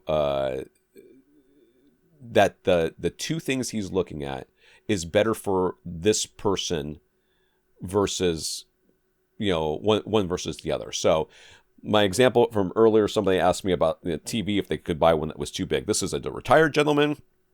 They're just watching TV. It's in their living room. It's above a fireplace. They have limited space. It's a bunch of all this crap, right? And that advice, I never asked him about gaming. I never asked him about, I know he doesn't game. I certainly know he's not doing 120 hertz VRR audio, low latency modes and all these other stuff, right? I know he's not doing any of that crap. So I don't have to ask him. But this person here has already expressed that they are a gamer. They the screen size, 120-inch screen size was already too big, and they've thought about how they can make it, get a screen that's more appropriate for the gaming and also be pulled forward so that they can get a bigger image. And then you've got the whole advantage of what flat panels with local dimming can do. Now, it's not an OLED, which, fair enough. For this price, at this size, it's just not available. Yeah, it's $25,000 for the 97-inch OLED, so kind of a price difference there. I think that if it were me, I would be going towards the flat. I mean, I've said that before many times on this podcast. I think my next display will be either an ultra short throw or a flat panel. It's not going to be another rear projection, and I feel like the flat panel is the perfect solution for this gentleman. Yeah, this is a fantastic price. It looks better than it has any right to. That R754. So I'm all for it. We got to speed up, Tom, because we got 15 questions left, so we barely scratched the surface here. He'd like to get a dedicated Ultra HD Blu-ray player, especially if he gets a 98-inch TCL TV, since none of his gaming systems can output movie discs with Dolby Vision. Does it need to be a Panasonic UB820? No, I think it'd be the 420, right? Is it the 420? Well, that doesn't do Dolby Vision. Oh, so you're right. I forgot about that. Yeah, if you do want Dolby Vision, it needs to be the UB820. I wish I could point you at the Sonys, but they still don't automatically switch between Dolby Vision on and Dolby Vision off, which is utterly insane. So the UB820 is definitely the right one. Maybe wait for a sale on that because they drop down to $400 quite frequently. So he's thinking he'd like a dedicated streaming device as well. He does not use Plex, so should he get an Apple TV 4K? Yes. I mean, yeah. I hate to say it because I'm not a huge Apple fan anymore, but or not ever really. But that's still the best box out there. I mean, it's easier now because they aren't as expensive as they used to be. They're more reasonable and closer to other devices. So has the best frame rate switching support by far. Handles the audio really well. So absolutely, I would get one of those for streaming. So he doesn't really want to rearrange all of his gear and sources, which he put near the back of his room close to his current projector, which made sense at the time, and it has a clean look up front. So if he switched to a TV, he'd need a long HDMI cable, about 40 feet. Which one? You also need some way to, we always want you to power protect, the battery backup your display, if at all possible. So, if you're talking about wall mounting this thing, you still have to get power to it. So either you're going to have to put an outlet right behind it, so that you can hide all the cables, or you're going to have to run power to it somehow, or there's going to be a cable going down the wall. So just keep that in mind. But yeah, there's a lot of longer cables. They're all going to be fiber optic. Monoprice has them. I'm sure there's a bunch on Amazon. What do you got, Rob? Yeah, I'm still pointed to the ABLink on Amazon. It is fully certified for ultra high speed, 48 gigabits per second. It is fiber optic. Critically, it is in-wall rated. So if you end up doing it in-wall at all, it is in-wall rated. The monoprice fiber optic HDMI cables are not in-wall rated. So I actually prefer the ABLink in that case. It's $83 for the 50-foot length, which is the closest to the 40 feet that you said, while being longer than that, of course, but you wouldn't want to go shorter. So I don't think that's a completely unreasonable price, and fully certified, in-wall rated. So ABLink over at Amazon, fiber optic, ultra high speed cable. Stan has been shopping for a new AV receiver and possibly an external amplifier. Looking for reviews led him to Audio Science Review, but despite looking around their forums and trying to read up on their testing methodology, he hasn't found a clear explanation of how to tell whether any flaws described in their measurements are actually audible or not. Stan is running a 2.1 system with bookshelf speakers crossed over into a subwoofer at 80 hertz and about 10 feet away. He pretty much never listens at full reference volume, typically -5 to -15 on the master volume dial. Some of Audio Science Review's noise and distortion measurements for amplifiers are done at 1 watt or 5 watts, but a lot of the other measurements seem to be about driving the amps to their maximum output levels. So realistically, doesn't need to worry about their measurements. When are these measured differences even audible? He'd really like an explanation. You are never going to worry about bookshelf speaker system that you're not running at full reference volume. From 10 feet away. From 10 feet away. It's you don't need it.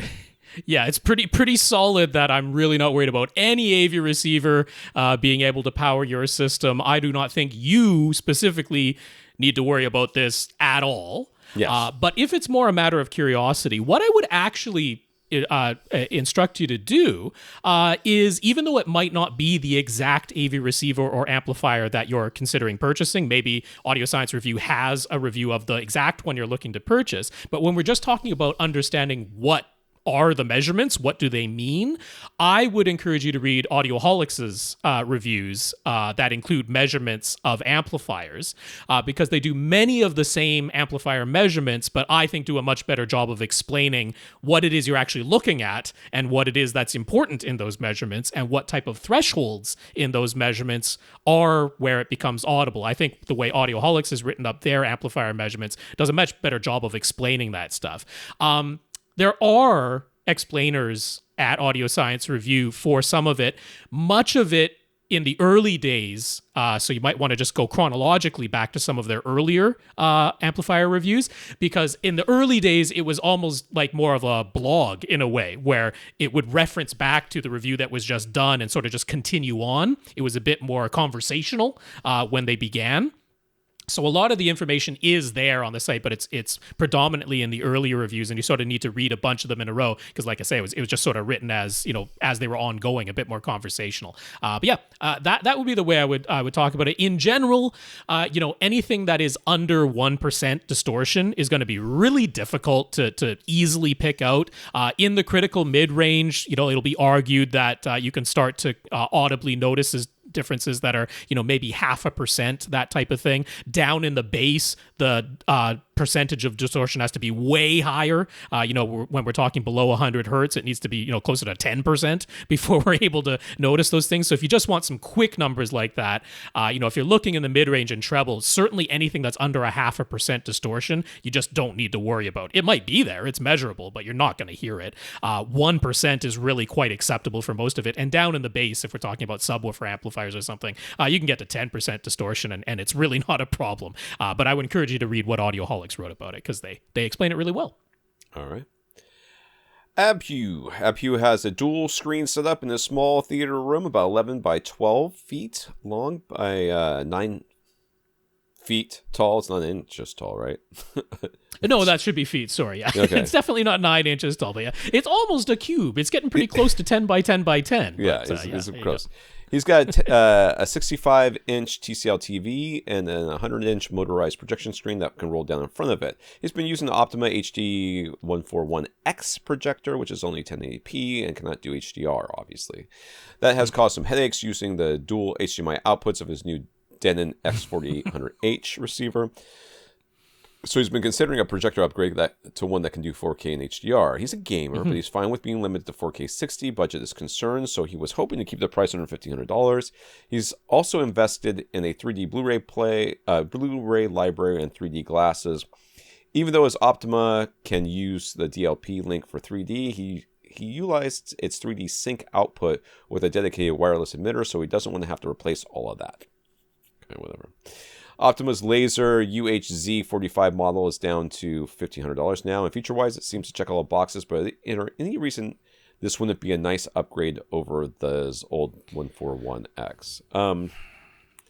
I obviously don't know the answer specifically to that question, but I do want to address sort of this idea here of the sunk cost fallacy, which I have talked about multiple times on this podcast. Yeah. But what he's got is, I already spent a bunch of money on some stuff, and I don't want that money to go to waste. Now, if you used it, it didn't go to waste. But it's okay that you're going to not be able to use it anymore. If you upgrade and it means that some of your gear now becomes obsolete, by shoehorning yourself into saying, I still want to be able to use all these other things, you so limit your options that you maybe are excluding many of the best options, and instead you're limiting yourself to some of the worst.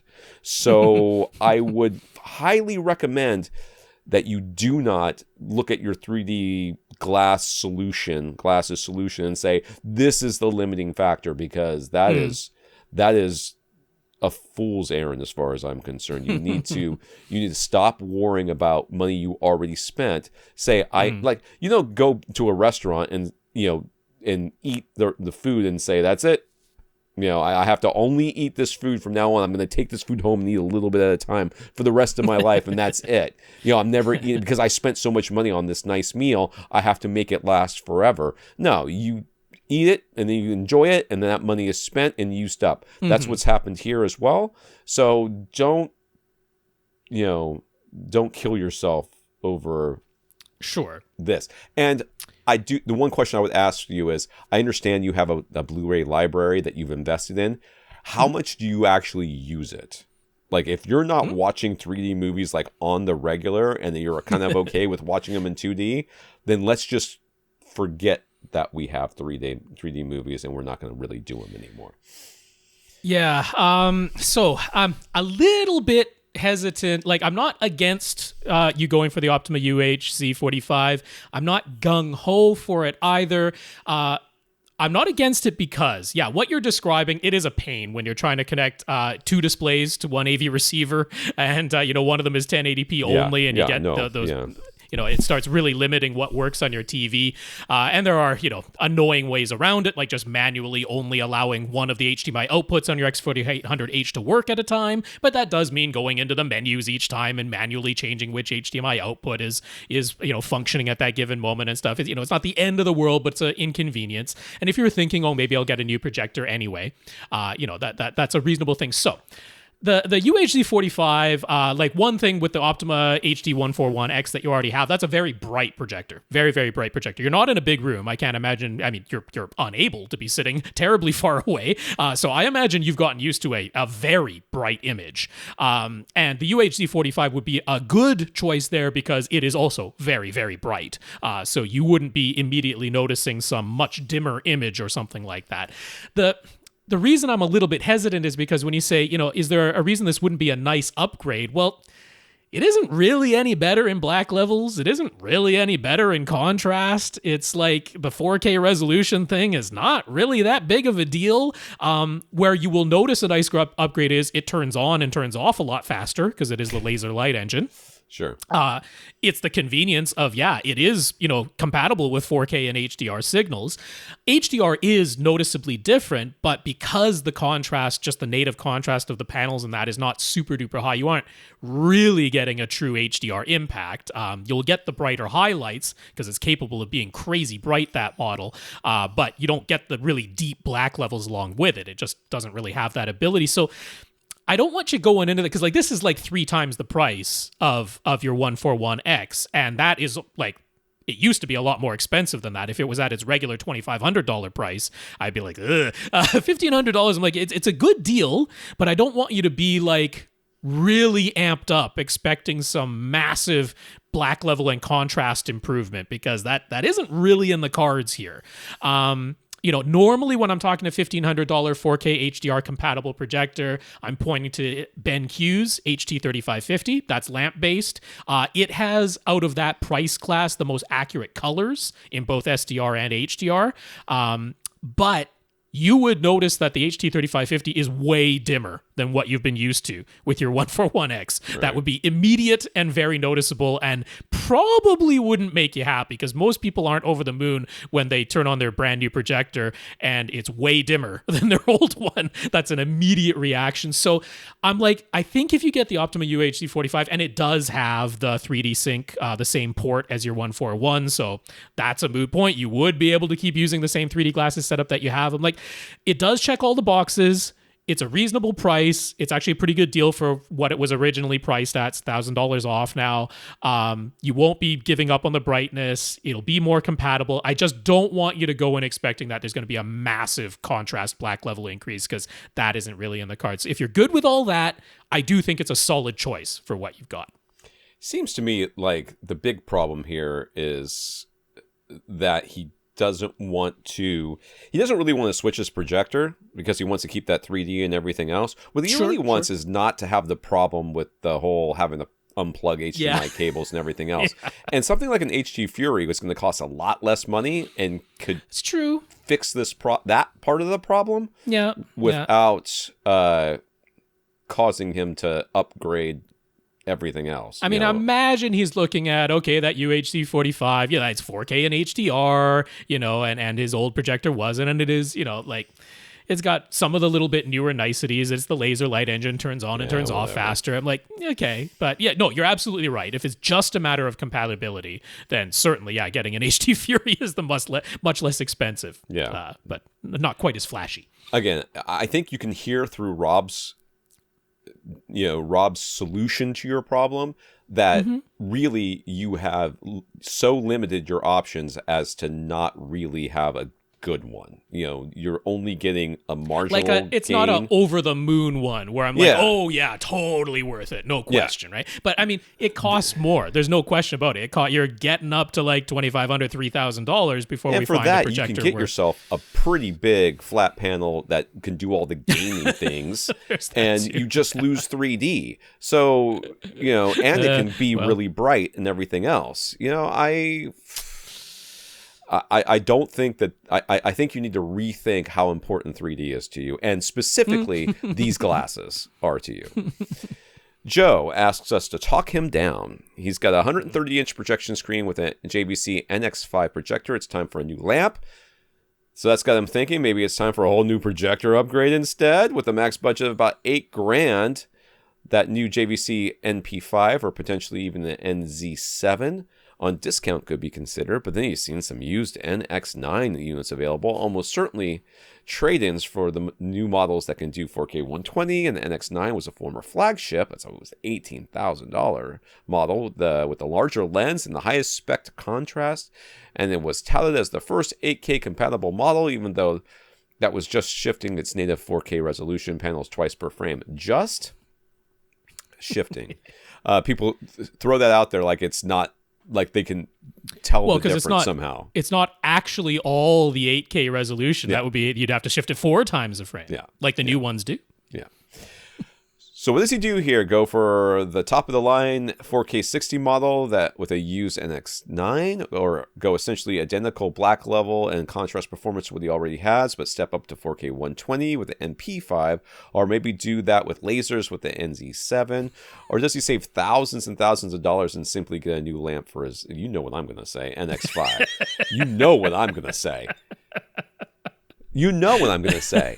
Why on God's green earth would you not get the lamp? Believe me, I have a projector that I just bought a lamp for, and I'm like, I got to keep it. I mean, it's a 1080p projector. I got to keep it until there's a real reason for me to upgrade. And you're not even talking about major upgrades here as far as I'm concerned. Like, right. I mean, there is a difference really between good.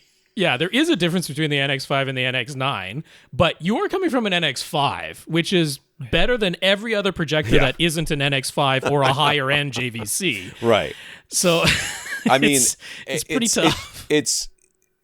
Yes. I mean, I don't even know how you got on this ledge. Like, I'm up here with you going, where like, how did you get a ride from somebody? Like, you already have a really good projector, and you're like, maybe I should get a slightly better one. Dude, keep putting lamps in this thing until it either breaks or something significantly better comes out. Like, right now, you're not at significantly better. You're like at better. It's like if he cannot live without 4K 120, that would be a reason. But if that were the case, this wouldn't even be the question, because the NX9 doesn't do 4K 120. So, yeah, I mean, I love that. I'm thinking what happened is when he bought his NX5, he was probably lusting after the NX9, right? But just couldn't afford it. It was $18,000. And now he's like, I could get that NX9 I was lusting after when I bought my NX5. It's not out of the question now. But now we have these new models that can do a thing the NX9 can't do, except they aren't quite as deep black levels and high contrast as the NX9 was. I can see where the thinking got him to here. I have to say, because the projector you already have is an NX5, I have to say, get the lamp. Like, save the $7,500 that'll be left over after you get the lamp. Continue saving that, and once you have enough to get the really substantial upgrade that I think you probably want, because I think he's probably lusting after an NZ9 at this point, right? But that one's $27,000 or whatever it is. You're probably not going to get there either. But, you can probably get to a NZ8 at some point if you keep saving up. Or maybe it's going to take a while and you get to whatever the generation is after this NZ series. But because what you got is an NX5, I don't think it makes sense to spend so much more to get one of those used NX9s. Is there a difference? Yes. I'm sure it's what you were lusting after originally, but it's just not worth it. I mean, get the lamp. If $8,000 is nothing to you, if you I suppose, if you go shopping on the weekend and you look at your credit card bill and it's like 10 grand, you're like, whatever. Then yeah, get it. But otherwise, if you're like a normal person, first of all, you wouldn't be asking us if you were that rich. Save the money. Raph lives in Australia. He has zero intention of making his own bass traps. He wants to buy some, but finding a good option for bass traps in Australia has proven to be a challenge. Yeah, dude. Land Down Under does not have all the stuff you want it to have. Right. The thing that tricks you about the Land Down Under is how big it is. It's just as big as the continental United States, but it has the population of Florida. So there's just not nearly as many people as you think there should be down there. Mostly because everybody getting killed by spiders or whatever. For further complicating matters, he says he is very allergic to insulation, which has me asking some questions because there's lots of different types of insulation. But there sure are. I don't know if he means fiberglass, because I don't know how you can be allergic to that. I'm thinking it's got to be more like maybe the formaldehyde that was in some insulation going back a ways. Maybe bleach, because some people do have... I'm not sure if it's actually an allergic reaction, but it's very similar to allergic reaction if it isn't outright allergic to bleached products. So it could be something like that. But I don't think it's possible to be allergic to rock wool. I don't think it's possible to be allergic to fiberglass. It's just glass. The material itself. So it would have to be something, or cotton, if we're talking about the EcoSweat. I don't think it's possible to be allergic to those some raw materials. Or something like that. That he's allergic to. So I'm a little confused as to what that means. But anyways, so he found some Acoustic. Yeah. Super Bass Extreme. Oh my God, Super Bass Extreme. How is that not the best name ever? Super Bass Extreme! Yes. Bass traps. If you don't say it like that, Acoustic Super Bass Extreme Bass traps. Absolutely. Anyways. I think we need an echo on that. These are 2 by 2 feet and 6 inches thick. They use acoustic foam with a membrane and a wood scatter plate on the front. They are priced at $950 Australian dollars, by the way. Those are different than American dollars. For a pair. Yeah. For a pair. It's not, that doesn't make it any better. Deal. It's a ridiculous price. $475 each. Do we have any thoughts on them? Their value? What do you think my thoughts on their value is? And would one of these in each corner of his room be enough? His room is roughly 12 by 6. No, 16. No, it's not nearly enough. 2 foot by 2 foot. No. And, you can tell by our tone of our voice, most likely not fans of this. No. I think the value is very, very low. Now, unless they're super bass extreme magnets where they can somehow like attract sound to them and direct it away from everything else, that'd be the only way these things could possibly work so well, as you would only need. How many does he want? 2? One in each corner. So 4. 1 in each corner. But they're only 2 feet by 2 feet. They're not 2 feet by 4 feet. Yeah, not even close. The acoustic foam with a membrane can be effective, but not as effective as just insulation and rock wool insulation that shouldn't have any problems with allergic reactions if you're going with the rock wool. And we're being ignorant about what you're because we don't know. We don't know what you're allergic to. I'm wondering if you actually meant irritant, which can certainly be the case. But again, rock wool usually is. I can understand not wanting to touch it. That's for sure. Absolutely. Because I've touched it and it sometimes sucks. So certainly the fiberglass, that's horrible if you get that inside your shirt. But I mean, what I'm going to point you to now, it's tough to swallow as somebody in North America, particularly if you're in the States. It's actually, I can commiserate a bit being in Canada because the shipping price hurts when you do this. But GIK Acoustics does ship worldwide, including to Australia. The shipping cost is expensive. Yeah, it can end up costing. Yeah, it can end up costing more in shipping than the panels themselves cost, but they will still cost less than these Viacoustic ones. They will be more effective and they will be larger, so you won't need as many of them. So when you total that all up, the value is higher going from GIK Acoustics. Now, I'll also include a link to their whole, the insulation that they use, which is green safe insulation, Ecos insulation that they use in there, which does not have any of the irritants in it that you could actually be allergic to. So as far as I know, that's about as safe as it gets in terms of any irritant or allergic reaction type of stuff, is their Ecos insulation that they use. So I think, even though it's tough to swallow because the shipping costs are so high, it's still the better value to just have GIK ship worldwide, ship to Australia for you. Because like I say, yeah, it performs better. The panels are larger, so you don't need as many of them. And yeah, it's just better all around. Right. And I cannot believe you can't find somebody. If the irritant is the problem, I can't believe you can't find somebody, some handy person. Like, I don't know where, did you say where he lives in Australia? Because I know a guy. Not exactly, Perth. No. I know a guy in Perth who could definitely build these for you for a lot, for almost certainly cheaper than this if you just don't want to touch them. And you can certainly cover the entire, wherever the insulation is with like the cotton batting that we've talked about in the past. Yeah. To secure it all in.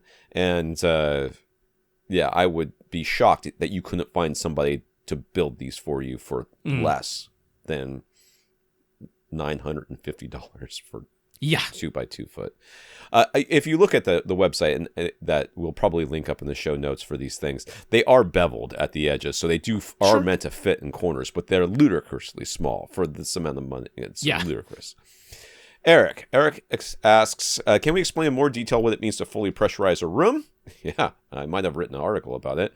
What is noticeably different when a room is fully pressurized versus not? And how can you tell if a certain model of subwoofer is capable of fully pressurizing a given room? I'm going to answer the last question first.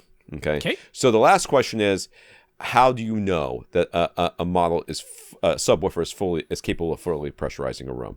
Fortunately, as this has become more important to people, and then subwoofer manufacturers are more knowledgeable about such things, the measurements that come off of these subwoofers can tell us like how much cubic air can be pressurized with a given subwoofer.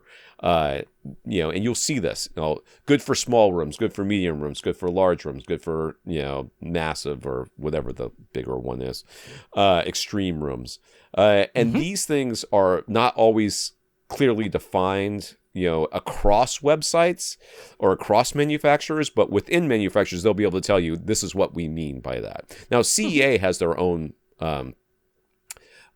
their own definitions that most people use or use something close enough to it. So you can kind of look at that and see, okay, I have a medium room. Now, I can't stress this enough. Your room is not where you sit. Your room is all of the air available to the subwoofer. That's right. Within a given space, which means from door to door to wall, all enclosed. All of that. And you're like, well, some of it leaks out anyways. I understand that. But when we talk about pressurization, that's what we're talking about. So I did a little research on how do you define pressurization?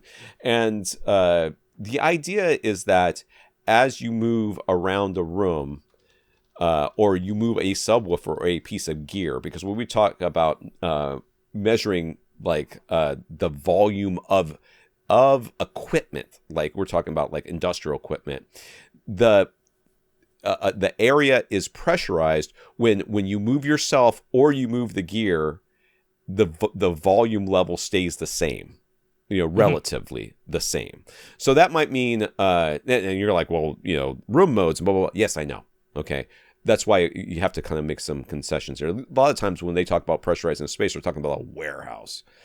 So, room modes don't play into effect quite as much. So, they're trying to get an idea of how much air is actually, how much volume is in general going around, and it's just everywhere. So, as you move around the room, the volume of bass should stay the same. Like as you get further away from the subwoofer, like you get further away from your speakers, they get softer. That's right. That's what happens. Noticeably but so. As you move away from around the subwoofer, it stays the same volume. That's what pressurization means. Yeah, that's about it. I will just mention that Audioholics' Bassaholic guide is a good resource because they well define the cubic footage of air that they're talking about. So if, again, you look at a subwoofer review that they've done, maybe it's not the exact model that you're looking for, but if you have some CEA measurements for the model that you are looking for, you can compare that to one of the subs that Audioholics has measured. And if you're like, oh, these CEA measurements from the sub I'm looking at that Audioholics didn't measure, well, it actually is, this many decibels SPL louder than, this Audioholics review. So if this Audioholics one was already certified for an extreme room, well, then this other one surely is as well, because it's actually even louder or, something along those lines. You can do that bit of comparison. So that's a good resource for one that is well defined. Yeah. Mike, so it sounded like we are it didn't sound like we are super enthusiastic about the universal remote options that are out these days now that Harmony remotes have been discontinued. What gave it away? Yeah. We were trying to be subtle about that. I'm glad you picked up on our nuances. We talked a bit about Control 4 and how it can be a good experience, but you're stuck having to hire an installer. If you're willing to go that route and you want the system for is to control your home theater, what sort of ballpark price would he be looking at? Also, he noticed in his area, particularly during the pandemic, that some of his local installers went out of business. If they were the ones looking after your Control 4 system, what happens if they close up shop? I don't have an answer to either one of those questions, and I agree with you. I mean, first of all, any in-person job, like going into people's houses, suffered greatly during the pandemic. Yes. Home theater installers may have, the home theater part, people were very interested in during the pandemic. Yeah. And not that the pandemic is done, but during the early days of the pandemic. Lockdown times. But having people in your house, people were super not interested in that, like way more than they were interested in having speakers installed. So, yeah, I can see how a lot of them went out of business. And I don't know how much Control 4 costs, though I am interested in the answer to that question. And I don't know. I mean, I'm sure that another installer can just log into your system if you give them access, and that would be fine. Right. So they brought out what was one of their more affordable controllers back in 2016, the EA5. There were many reviews that they did on that because they were trying to make a push at the time. So that was $2,000 back in 2016. I'm pretty sure it's upwards of $2,500 now. Now that's just the controller. All right, so that is not any of the program installation. It's not any of the ancillary devices. You'd be adding one of their remotes on top of that, which is between $300 and $600 just for the remote wand itself. And then there's whatever programming is on top of that. So in general, the ballpark price for having a Control 4 system installed in your home is typically $6,000 and up. If you're talking about a single room system, ballpark figure, going to be looking at about $6,000. That's more or less the sort of ballpark you'd be looking at. It might be more, it might be less, but for a really rough idea, that's what we're looking at. That is certainly more than a Harmony used to cost, yes. And way more than a Sofa Baton X1 cost. So it is not comparable in terms of price. It's not that you're just buying the $300 remote and paying $200 for someone to program it for you. No, we're into the thousands of dollars minimum. In terms of what can happen, I mean, hopefully if you already were in with an installer, they had the ability to hand off your files to someone else or gave you the master files that you could then give to, hire another installer yourself. But yeah, it can be a real pain. That's the answer. If they close up shop and they didn't, have the ability to hand off to someone else or the willingness to hand you the master files so that you can hire somebody else to do it, you can be up a creek. That's what can happen. So yeah, it's not that it's a zero risk proposition either. All right. Vasanth, yeah. Is in India. Vasanth is trying to find the best solution for his family when it comes to a source device. They still use physical discs, including Ultra HD Blu-rays and 3D Blu-rays. His kids love 3D movies on their projector, so a disc player is a must. But they also used Netflix, Disney Plus, and Apple TV Plus, and ideally he'd like something that could deliver Dolby Atmos, Dolby Vision, and HDR10 Plus for all of his sources, including the discs, although he'd be willing to give up Dolby Vision if he has to. The problem is that he really just wants a single source device that can do it all. Welcome to the world of disappointment, my friend. Yeah, bad news. The short version of this answer is it doesn't exist. Not at the time of this recording, and probably never. But anyways, hopefully the day that we start beaming content directly into our eyeballs is the day a device will come out that can do it all for you. Okay, right. That's the day it'll happen. A couple of family members in this house don't do well with tech, so having to switch between different sources is a big headache for them. However, looking at the available Ultra HD Blu-ray players, none of them seem to have Apple TV built in. So that actually led to considering either a PlayStation 5 or an Xbox, but nobody in his household is a gamer, and the tech-adverse members of his house would never be okay using a game controller. You don't have to use a game controller. Plus, he wants it all to be as simple as possible. So, do we have a solution for him? He really does not want to get an Apple TV 4K and then also have a separate disc player. There is no solution for you. It doesn't exist, unfortunately. Not that really checks all the boxes. The real yeah. The real solution is to maybe get Control 4 or something like that. Spend $6,000 on that to make things a lot easier for you, because it really is a universal remote. And even though I believe that universal remotes are very, very easy, my wife, who like once a year gets mad at me because I quote unquote hog the remote. But if I give her the remote, she's like, I can't control this. I'm like, I've showed you how to do it like 10 times. She's like, I mean, it's not even that hard. One says, one says watch a movie. Are we watching the movie? No. The other one says play a game. Are we playing a game? No. The other one says Xbox. Which one do you think you should press? There's only 3 options if you want to watch TV. I should change the Xbox one to watch TV, change the watch name, yes, streaming or something like that. But I just haven't done it because I'm lazy. And I know what button to press. And then from there, it's all fairly easy. And she knows how to do most of it, but she just doesn't do it very often. So there is no, even the universal remote solutions that are out there that exist, and even the custom ones that we, the Control 4 and the Savant and stuff like that, none of them are truly truly easy. There is always a bit of a learning curve. So the tech adverse members of your family, it's never going to be easy enough for them, because that adversity, that their aversion to technology, it also creates an unwillingness to learn anything, and sometimes an active desire to not learn it, if that makes sense. I'm just wondering, how often are the tech-averse members of the family actually putting a physical disc in?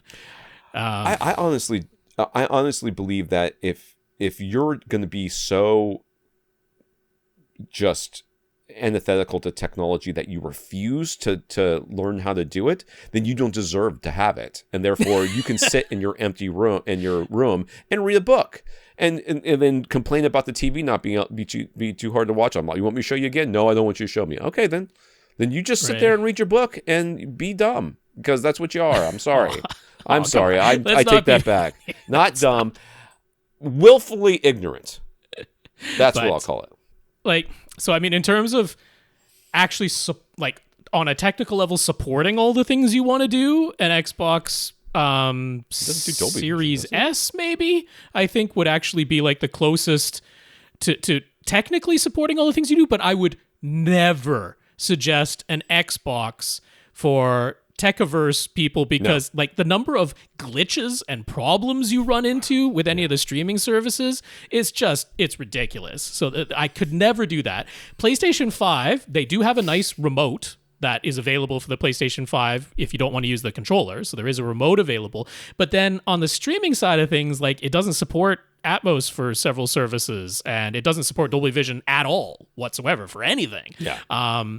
It's I don't really know. And then you have to go through the interface, because the interface is, PlayStation 5's weird graphical interface that they brought up. And all those things. There's always some interface that you have to use. Oh, and it was clearly designed in Japan, because everything reads from, right to left instead of left to right, because that's just the way they did it. It makes sense in Japan, but it's a bit of a headache, and everything's along the bottom instead of the top and that type of stuff. So I have a real tough time there. So, I mean, look, as far as a disc player goes, Panasonic's UB820, that's the one you want to get. That's the one that does all the things, including Dolby Vision and HDR10+.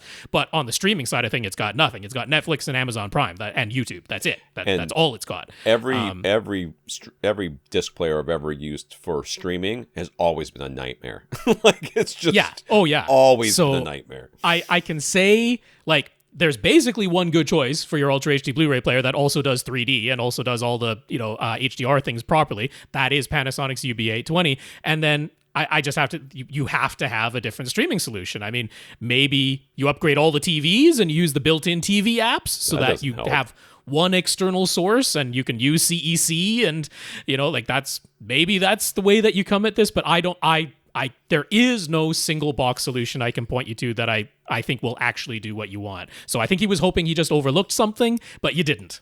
You didn't overlook anything. You came to the right conclusion that the gaming systems of all things actually come closest, but they are not user-friendly. No. So, no. And in my wife's defense, we do use an Xbox so that's right. That is part of the problem there. We have reached 2 hours. I'm really hoping to do a couple more, though. We'll just I might have to take a bathroom break, though, because I've been drinking a lot of liquids over here. I've got 3 empty cups. Lance was watching Pale Blue Eyes on Netflix on his LG C1 OLED. The movie is available in Dolby Vision, and in the C1's picture settings, there's an option called Peak Brightness, which is off by default for SDR content, but set to high by default for all HDR content. He knows that some highlights looked a little blown out in some scenes, so he tried switching that peak brightness to off for Dolby Vision, and those scenes seem to look a lot more natural. But then some other scenes, if he toggled between off and high, the highlights really popped when he set to high, but looked dull and muted by comparison with peak brightness set to off. Mm-hmm. According to the websites that post recommended picture settings, there isn't a whole lot that needs to be adjusted for Dolby Vision picture settings, but this peak brightness setting makes a noticeable difference from movie to movie and even scene to scene. Is it just a matter of preference? He wants to be sure he's missing any detail. Surely there's something between high and off that you can put it to. There's low, medium, and high. That would be the more preferred of your settings. I will be back. Okay, yeah, so the peak brightness setting specifically controls how much that fourth white subpixel comes into play. So in LG OLEDs, any OLEDs that are made by LG Display, that's who actually manufactures the OLED panels, and then they sell it to companies including LG Electronics, who made your C1, but also to like Sony and Panasonic, the other brands, Philips, that make OLED televisions that are all manufactured by LG Display. So LG Display uses what they call WOLED panels, which is there's actually 4 subpixels. There's the red, green, and blue, and also a white subpixel. And the white subpixel is there just to boost light output. It's not increasing the color. In fact, it slightly desaturates the colors when it's used, but is there just to boost that overall light output. And it's what allows the OLEDs to get anywhere remotely close to 1,000 nits for HDR content, is having that white 4th subpixel in action. So by default for SDR content, where, technically speaking, it doesn't need to go above 100 nits, that peak brightness setting for specifically that 4th white subpixel is set to off because it isn't necessary, but it's set to high by default for HDR content, so that you're getting the most light output that an LG OLED panel is capable of doing, getting you those 700, 800 nit peaks, but that's how it does it. So if you do set it to low or medium, the HDR peaks just won't be as bright. They'll be 200 nits or 300 nits or 400 nits or something like that, instead of getting up to that 700 or 800.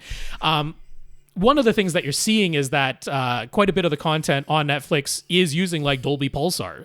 It's getting up to 4,000 nits in some of those peaks, which means that, it's having to be tone mapped. You just can't show that on an OLED. It just cannot get that bright. It's having to be tone mapped. So if it's right up close to the peaks, if it's 3,000, 4,000 nits or something like that, that is all just going to fade into white. Even with tone mapping, they're not going to retain all of the detail that you would have if you could have a 4,000 nit display, or maybe a display that gets up to 2,500 nits and doesn't have to tone map as much. But when you're trying to fit all that into 700 nits peak, some of that absolute brightest stuff that's getting close to 4,000 nits, it is just going to get clipped off.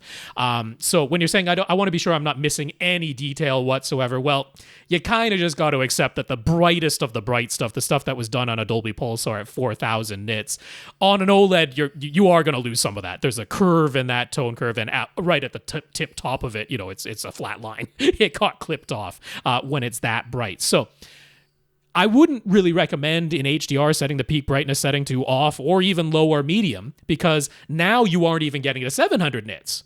Now you're curtailing things at 400 or 300 or 200 nits. And what you were describing in those scenes where it clearly looked better with peak brightness set to high, which is the default, well, now you're losing that. Now you're curtailing that, and some of that starts getting clipped into white because the maximum brightness you can get to is 400 nits or something like that. It actually makes it even worse. It compounds what you were talking about even more. So you sort of just have to accept that the brightest of the bright stuff, it's going to get a little clipped off. The only other option that you have is to not use Dolby Vision, if you have the ability to turn Dolby Vision off in your source device, and use LG's own dynamic tone mapping that they have available, their frame-by-frame dynamic tone mapping for HDR10. Now, the criticism there is that not only does it bring the brightest highlights down so that they're visible, it also boosts the shadows a bit. It's really quite pleasant to use if you have a fair amount of ambient light in your room and the shadows really start to look crushed if you actually are showing them accurately. But if you're in a pitch black room and you want those OLED black levels and the best shadow detail as accurate as it can possibly be, the criticism of LG's dynamic tone mapping is that it does raise the shadows as well. So that's why someone like a purist like Vincent Tio doesn't like to use it. And I can see where he's coming from, but I find it quite pleasant with some lighting on in the room. And it does a little bit better job of retaining those highlight details because it's doing it frame by frame and not relying on any metadata at all. So you could give that a try and see if you just like it better. Jerrod recently bought a PS5 and a Sony X90K TV. Together, they can do all the video things, 4K 120 with VRR and HDR. But he's got an older AV receiver, an Onkyo 818. It definitely cannot pass through all the video things. And it's old enough that it doesn't have eARC either, only regular HDMI ARC. If he plugs his PS5 directly into his new TV, he can get the best possible video signals, but he's stuck outputting 5.1 lossy audio to his Onkyo either via ARC or an optical connection. He'd like to have the lossless 7.1 audio that his PS5 can output, but he just spent all of his money, so a new AV receiver isn't in the cards right now. Yeah, fair. He's looked around. He hasn't found any HDMI 2.1 splitters or audio extractors that seem like they can do what he needs. Any suggestions? HD Fury, we already talked about this basically. Unfortunately, it's just kind of that's the only solution out there. And the real solution is live with lossy audio for now, right? And then upgrade when you can. That's the real solution. Yeah, because I wish I had a better solution to point you to. Back when we were in the HDMI 2.0 days, there were some less expensive devices that could do the splitting, splitting an HDMI signal and having one of them be downgraded to 1080p, no HDR, and that worked for the older AV receivers while retaining 4K and HDR for the second output that was just a pass-through. But what you need is HDMI 2.1. And we don't really have any less expensive than what HD Fury has available for passing through everything that HDMI 2.1 can do while having a second HDMI output that will work with an older AV receiver like yours for the lossless audio. So, I mean, HD Fury does have two solutions. They have the 8K Arcana, which goes for $350, but it does exactly what you need to do. So a single HDMI 2.1 source coming in passes that through to your display and then gives you HDMI audio via its second output. It actually has 3 HDMI outputs. It has one that just passes through the video, one that can do the downgraded version to go to your AV receiver, and it has a third one that does eARC, so that if you're connecting to, say, a Sonos soundbar that can only accept Atmos from eARC and not just a regular HDMI connection, it has that third eARC only HDMI output as well. So it's a very good audio solution, but it's $350. If you need HDMI 2.1 switching, they have their 8K Vroom, the VRROOM. That is $550, but it does everything the 8K Arcana can do, and it has 4 HDMI 2.1 inputs that lets you switch between those. So that's the price point we're looking at. We're getting pretty close to a lower spec AV receiver if you're going for the Vroom, but I wish I had something less expensive to point you to, but I just don't. But at least there is a solution. That 8K Arcana is less expensive than a whole new AV receiver, but it's $350. All right, last question. Kiran in India. Kiran happened upon a local demo from an Australian speaker brand, Krix. I have actually reviewed Krix speakers before. Yeah. They were showing off their wall of sound system that includes left, center, and right horn-loaded speakers plus 2 subwoofers, all that join together to form a perfectly flat wall that is meant to go behind an acoustically transparent projection screen. And it sure is, because I wouldn't want to look at that all day. It's not pretty, but it's meant to be all hidden behind your screen. He thought it sounded pretty great, although he was a bit puzzled by the subwoofers only being spec'd down at 25 hertz. But, yeah, I wonder. Yeah. But how different would this sound compared to just installing regular in-wall speakers in your front wall behind an acoustically transparent screen? Does this pre-built cabinet solution offer sound quality advantages? Well, the sound quality advantage it may offer, which I don't know that it does or doesn't. First of all, Krix, in my opinion, has historically put their tweeters too low. Okay, yeah, their speakers are made for a Europe. Maybe he's in India, so maybe this is fine for him. But for American-sized furniture, they were firing almost into my knees.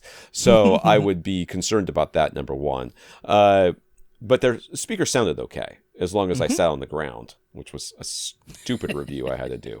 So,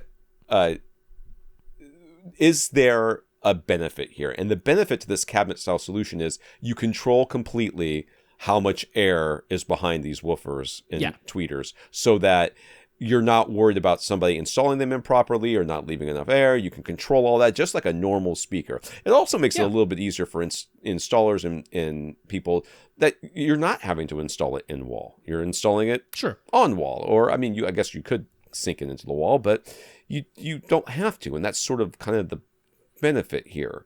I'm not against the solution. Do I think it has any advantages over just properly installed in-wall speakers behind an acoustically transparent screen? I think the advantage is you're not limited to these 2 stupid subwoofers that only go down to 25 hertz. That's an advantage. Right. But if I were going to buy this and I was interested in getting this, first of all, I don't know that I would, if you could just buy the 3 speakers and not the subwoofers, that would be great. But if you're stuck with these subwoofers, I would put another subwoofer in the center of the back wall. Oh, for sure. That would be paired as if these were one and the other one was also one. Yeah. These are not 3 subwoofers. These are 2 subwoofers because these are co-located. Pretty much. Yeah. So, I mean, this overall design philosophy is a baffle wall. The baffle wall design is the idea that all of the drivers are flush on a surface, that you don't have anything protruding in either direction. So that baffle wall design that's certainly nothing new. THX has been doing that since their inception in theaters. So, but that was traditionally done, exactly like you say, regular in-wall speakers.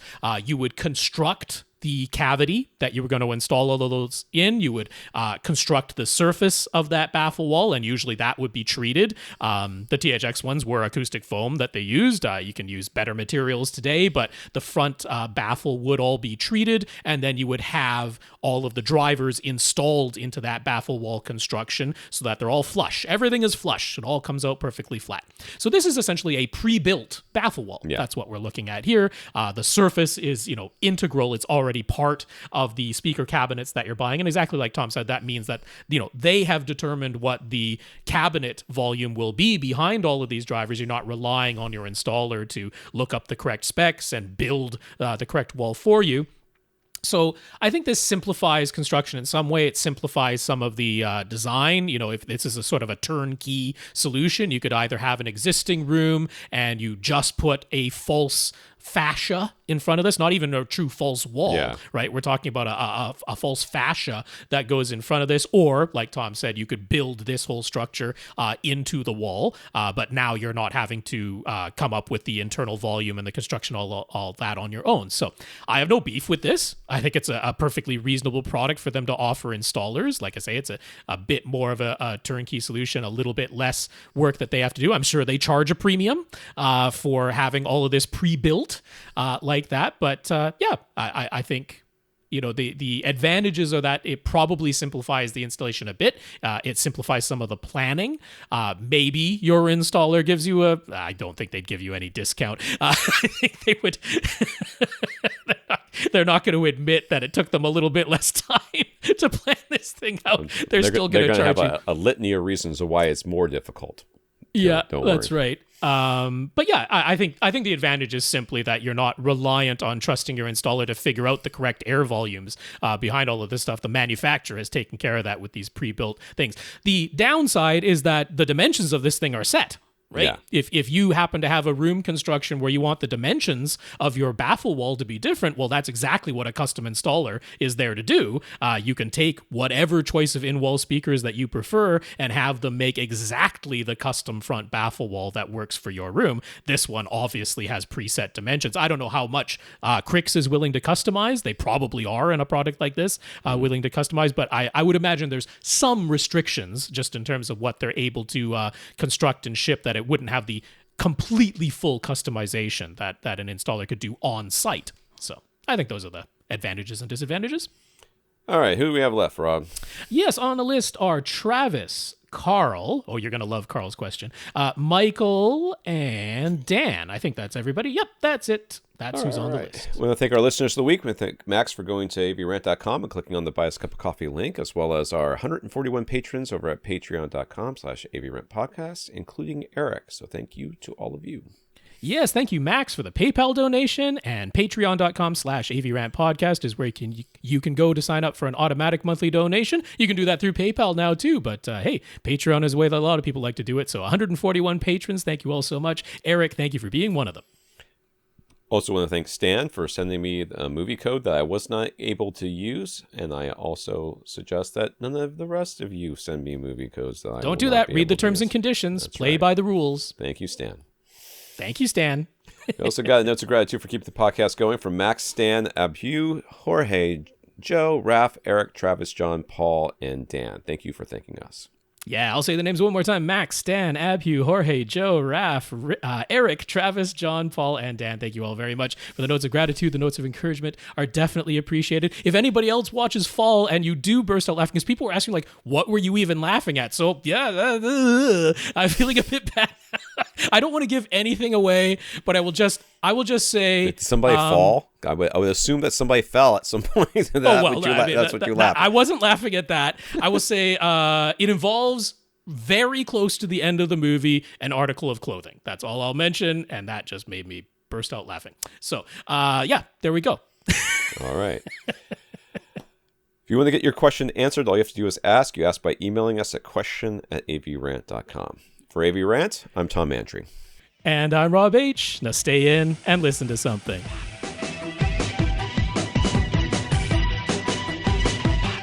Want your question answered? Send it to question@avrant.com.